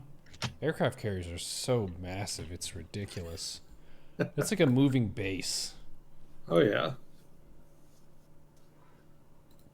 Yeah, they got to be big. Especially with the aircraft getting as big as they ended up getting. Mm-hmm. Have you ever seen an A5 Vigilante? A5 Vigilante. Yeah, that was a carrier plane, and it was big. That was a big damn plane. I don't think they ever had more than like a couple assigned to each carrier because they just took up too much damn space. Huh. But it ended up being pretty good at reconnaissance, if memory serves. And they didn't really use them for much. I think it was originally intended to be an attack plane, but it ended up being better at reconnaissance. Yeah, it looks fast. It's got like a triple engine. It looks like at the back. Or exhaust, whatever that is. Planes are awesome. My inner child, whenever I see planes, like, the evils of war aside, like, planes cool, Yeah. upvote. Yeah, there was a. I mentioned before the A4 was originally designed to be a nuclear bomber. And if I'm remembering correctly, there was another plane that was predominantly used in Vietnam. That was prominently used in Vietnam called the F-104, no, F-105 Thunder Chief. And that was more the Air Force. The A4 was meant to be like the Navy's nuclear bomber. And the F-105 was meant to be the Air Force's nuclear bomber. And both of those were adapted for ground attack roles, specifically for the Vietnam War. Yeah, you know what the nickname for the Thunder Chief was? Hmm. They used to call it the Thud. They called it that because that was the sound flak made when it hit the aircraft. As in that it had good armor, so it didn't do much? It was a relatively big plane, and yeah, it did have some armor. And flying in attack missions, you generally got a face full of AD. It was not hard. Yeah, we lost a lot of pilots in Vietnam, and a lot, even more aircraft. It was Vietnamese air defenses, especially over North Vietnam, were pretty good. They got a lot of support from the Soviets. So, it was not nearly like the curb stomp battle that, say, the invasion of Iraq or Afghanistan was later. I think I was talking about this, wasn't I, like a couple weeks ago? Well, I don't think we talked about their anti-air specifically. Okay. We did talk about North Vietnamese versus South and stuff. Okay. Yeah, I think more specific. I was like comparing Iraq and Afghanistan with Vietnam. Yeah. Yeah, that's what it was. Okay. Yeah, another one of the differences between those conflicts, and one of the ways that Vietnam was kind of harder, was that the North Vietnamese had like very good air defenses, and we lost a lot of aircraft as a result. Not just helicopters either, like fixed wing aircraft, missiles, anti-aircraft guns, etc. Yeah, I remember my grandfather told me a wild story once about how on his first combat mission over North Vietnam, the squadron ended up taking pretty heavy losses, and his CO ended up getting killed. And the formation ended up breaking up, and just kind of, everybody kind of went their own way, basically. Like, it was kind of a catastrophe. And he ended up just speeding back to the carrier, like making a beeline for the carrier as quickly as he could. Yeah, very different experience. These days, a lot of that work would be getting done by like drone operators and stuff. Ukraine kind of is an example of that. They have some sorties, but not nearly as many.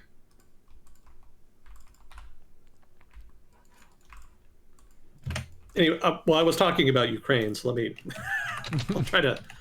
finish that, because we only had 30 minutes, and we're probably most of the way through that. So let's see. Yeah, there was a G7 meeting, and they talked about setting up an enforcement team to combat sanctions evasion by Russia. So pretty much exactly what I was mentioning before. They're going to try to focus more on that.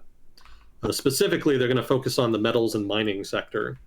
So, that is one of Russia's big exports. They export a lot of nickel and other refined metals of one sort or another.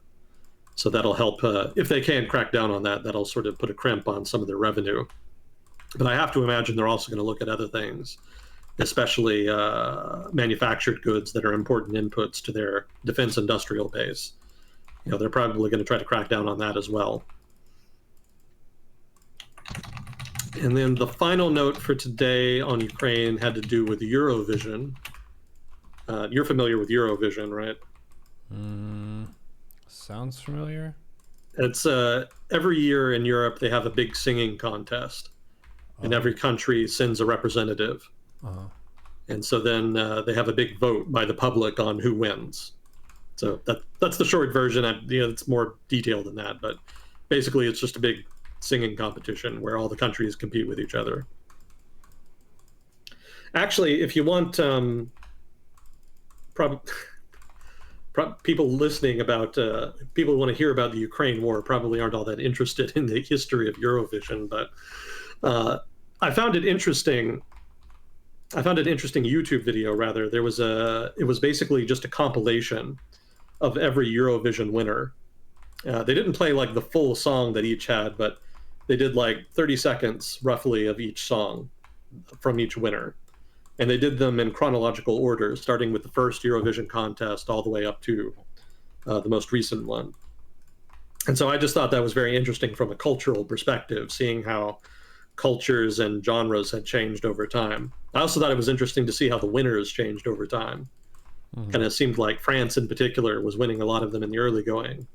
And then you kind of had Ireland going through a dominant phase, and then kind of etc. So yeah, it was an interesting historical video.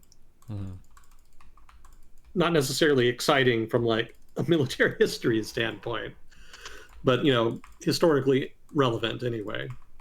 But more pertinent to the conflict in Ukraine, obviously Ukraine has an entry in this year's Eurovision contest. And while they were on stage performing, the Russian military actually launched a cruise missile, actually several missiles, at their hometown in Ternopil in western Ukraine. Whoa. Yeah. It's dark. Well, it's that kind of conflict, so maybe not that surprising, but still, that really is kind of a dick move. You really have to go out of your way to do that. So that was very much on purpose on the part of Moscow.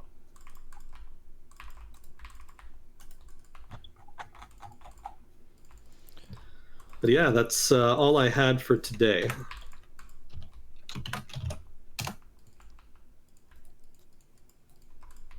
Yeah, overall, the front is pretty stable. A lot of the talk among, online and in the media regards when the Ukrainian offensive is going to happen. That's something people have been talking about for a while. When's the spring offensive going to be? Where are they going to attack, etc. But thus far, hasn't happened yet. So we'll see. There we go. I think we already talked about the elections in Thailand, right? Last week, I think. Yeah. Okay. So those elections are happening today. And the opposition, last I checked, was doing very well, which is pretty much as expected.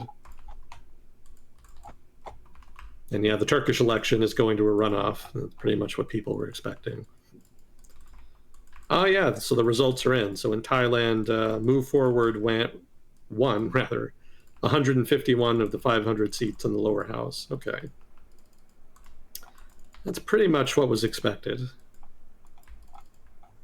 Let's see. Move Forward, 151. Oh, really? Okay, so Move Forward actually won more seats than Pheu Thai. Okay, that was not expected. I think I remember reading that Pheu Thai was expected to win a lot more seats than Move Forward.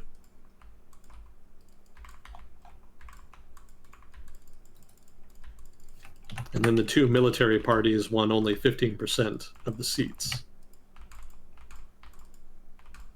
Gotcha. Wow. That's a pretty big deal. So that really suggests that an earnest reform movement actually can win enough support to be impactful, even if it doesn't run like a really competitive patronage network like Pheu Thai does. Interesting. Well, we'll see what happens with that.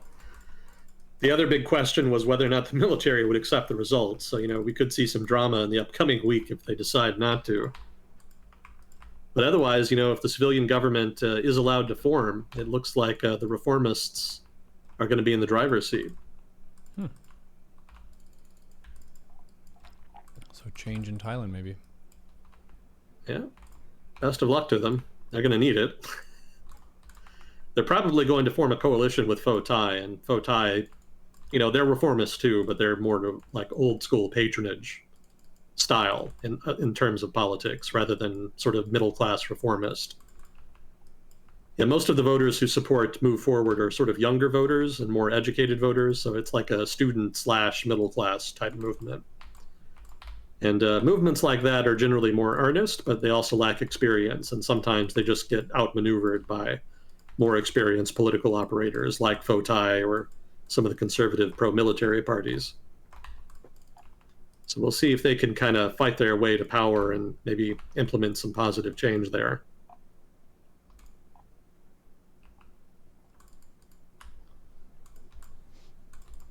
I'll try to read the rest of that later, but yeah, that is pretty interesting. Unexpected result.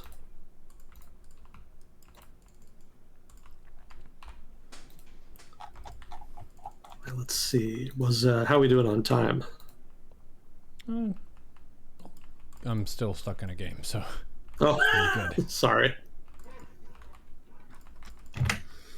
Okay, well, I do have some other items. Fire away, Captain. Oh, so I was kind of looking at chat a little bit before we started, and I noticed that somebody said Japan would absolutely not intervene in the event of a conflict over Taiwan. And I just wanted to kind of pipe in, I guess, and say that's actually wrong. Actually, Japan would intervene in the event of a conflict over Taiwan. And I can say that with some confidence because the Japanese government itself actually came out and explicitly said they would intervene in the event of a Taiwan conflict, much to my surprise. I always thought that Japan would maintain a relatively ambiguous position as far as its Taiwan policy, like the United States does. But damned if a year or two ago, Shinzo Abe, before he was assassinated, obviously, came out and said, like, very openly and explicitly, Japan will intervene on behalf of Taiwan in the event of a conflict in the Taiwan Strait. So apparently they would intervene. That was a pretty bold move on the part of Tokyo. Normally they're a lot more moderate and restrained in terms of their foreign policy pronouncements, but that was definitely one of the more aggressive ones.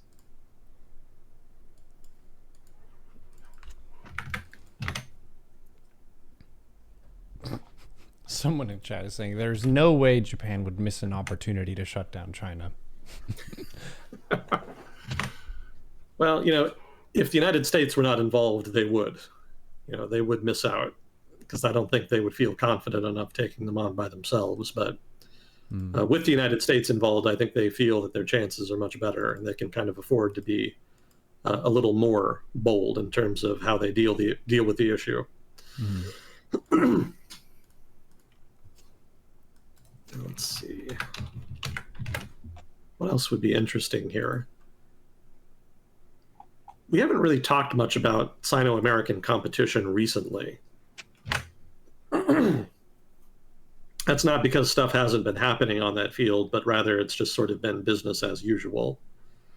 So, little moves here and there, like new companies that are targeted by American sanctions, new efforts by China to try to evade them, just things like that. Espionage is always a sort of recurring theme. But, none of that is necessarily like big news. That's just sort of what's been happening. So it's the sort of thing you would expect at this point. But I was listening to I don't remember which one it was, but it was a podcast about China. And they made the guest speaker made the point that one of the things China has been doing since October last year when the United States really went all in terms of technology export restrictions, is that the Chinese government has actually been putting a lot of pressure on Western consulting firms operating in China.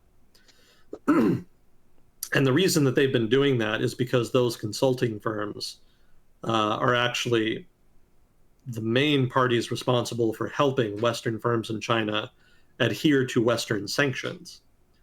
So, a lot of sanctions require that you not do business with certain entities within China, in particular the Chinese military or firms associated with or owned by the Chinese military. There's also certain individuals and other actors within China that you're not supposed to do business with. You're also, according to U.S. sanctions anyway, you're not supposed to buy anything from firms associated with the province of Xinjiang, which is, of course, in the news because of all of the human rights abuses targeting the Uyghur population there. So, it's kind of difficult to adhere to those sanctions because China is not like a transparent country. It's not like you can just go and get information easily from the government because the government is opaque. They don't like sharing information on stuff like that. Mm-hmm. So consultancies have been set up, or rather existing consultancies have set up offices in China specifically tasked with trying to figure out this kind of information to ensure that business partners for other firms, for clients, are not on somebody's sanctions list so that they won't be penalized for doing business with them. And the Chinese government recognizes this and has now has been targeting these consultancies and has been getting increasingly aggressive with them, specifically to make it difficult for firms to maintain compliance. Now, there's different reasons they could be doing this. I mean, one of them could just be that they want to expel foreign firms. They may know that a lot of firms may just prefer not to do business than just risk, being in breach of sanctions.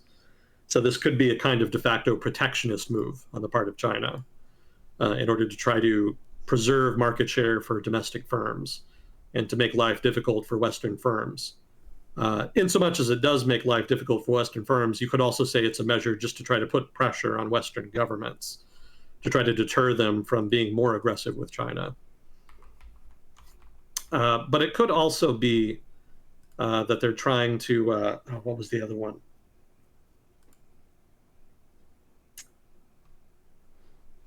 I guess it could also be a form of pressure on Western governments more directly, in the sense that some firms may choose to stay in China even without those consultancy services. And so that kind of puts them in a bind. Puts governments in a bind, because it may be that those firms are influential and they may argue that it's better to continue to do business with China than to adhere to whatever sanctions are in place, which would involve pulling out of China in the absence of necessary information. So that could also be kind of a direct form of pressure on government, on specifically Washington, if not other Western governments. And in so much as they're targeting consultancies in general, so I don't think they're playing like Europe on with the United States. I think European firms are using them too, so probably not divide and conquer in that sense.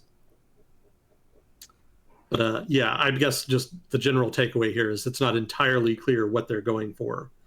If they're purposely trying to drive out firms, or if they're just trying to make it difficult to try to put pressure on foreign governments to either scrap or water down sanctions regimes. But that is a form of retaliation. The Chinese government is doing that explicitly in retaliation for pressure coming from the West in the form of export restrictions on technology. Mm. Battle of the tariffs.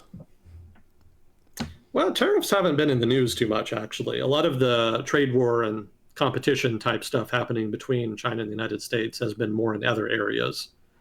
Explicitly like legal restrictions on trade rather than just soft restrictions in the form of tariffs and other forms of tax. Mm-hmm. Like they're really just going out and saying you cannot sell to the counterparty. The U.S. is telling technology firms that there's a lot of things that they just cannot sell to China, and China in turn is going out of its way to try to inhibit its dependency on Western imports. And so they're going out of their way and saying this, that, or the other Western firm cannot do business here, because their business, in so much as it takes market share away from Chinese firms, makes China more vulnerable to Western economic pressure. So you don't need tariffs to do that. You just need to just explicitly go to the firms in question and say, if you do this, you're going to jail. It's pretty aggressive. Yeah. The trade, the competition between the United States and China has escalated significantly under the Biden administration. The Trump administration escalated it a lot itself, but they didn't really go anywhere with it. Once they got the trade war going, negotiations kind of stalled out for several years, and nothing of substance really ended up happening. And it wasn't really clear what direction Sino-American competition would take going forward. Do you escalate? Do you de-escalate? Like, what do you do? And the Biden administration came in and very much chose escalation, especially at the end of 2022. So it's very clear now that the United States government is going to go in the direction of increasingly restricting trade with China. That is very much the strategy. So that was not necessarily going to be the strategy before. There was a lot of debate about that. It was kind of hoped by some parties in the Trump administration that economic pressure in the form of tariffs would be sufficient to bring the Chinese to the negotiating table. But that didn't work out. And it wasn't clear if that was ever going to be enough to resolve broader issues in the relationship anyway. Things like espionage or strategic competition, et cetera. So the Biden administration has just taken it to the next level and said, okay, no more ambiguity. We are going to compete directly with China. We're going to try to slow down their economic development. We're going to try to slow down their technological development. And we're going to aggressively pressure them in geostrategic areas like the Taiwan Strait, in which we're sort of in direct conflict right now. Mm-hmm. And so the export restrictions that were implemented in October last year were indicative of that. Before then, it was still a little ambiguous what the Biden administration would do, but the export restrictions as they were designed made it very clear that the United States was going to go with a confrontational approach. So that makes it seem like it's less of a partisan issue on our stance on China. Both the left and the right are just ramping up the trade war stuff. Yeah, it's pretty bipartisan at this point. I mean, it was kind of bipartisan before, but the Trump administration did not really take much advantage of that. I don't really get the impression they entirely knew where to go once the tariffs failed to pressure the Chinese government into giving concessions. And again, that was always a very limited strategy, right? There's much bigger issues than just access to China's market. So the Biden administration has said, we're going to not just deal with unfairness in the Chinese market in terms of market access. We're also going to address all these other concerns in the relationship by just going hard. The Biden administration has basically all but openly declared that China is a strategic rival of the United States, and the United States is making it its business to restrict the development and rise of China, as well, if not also the exercise of Chinese influence generally. And, that is extremely aggressive, right? We were kind of ambiguous on what we would do before, but now it's very clear that we are aggressively going after China. And so that actually does give some credence to the Chinese perspective that the United States is actively trying to constrain them. They've been saying that for years, and it wasn't really entirely clear it was true. Like the Trump administration was kind of doing that, but they didn't seem to be taking it as seriously as they could have. The Biden administration is just very clearly making that a priority. Nobody can say the United States is not trying to hold China back at this point. Like, we've made it explicit policy at this juncture. So where we go with that, how we finesse that policy, because it does need to be finessed. It's like nowhere near fully mature yet. But how we deal with that and how we operationalize that in the future is going to have a big impact on international relations going forward.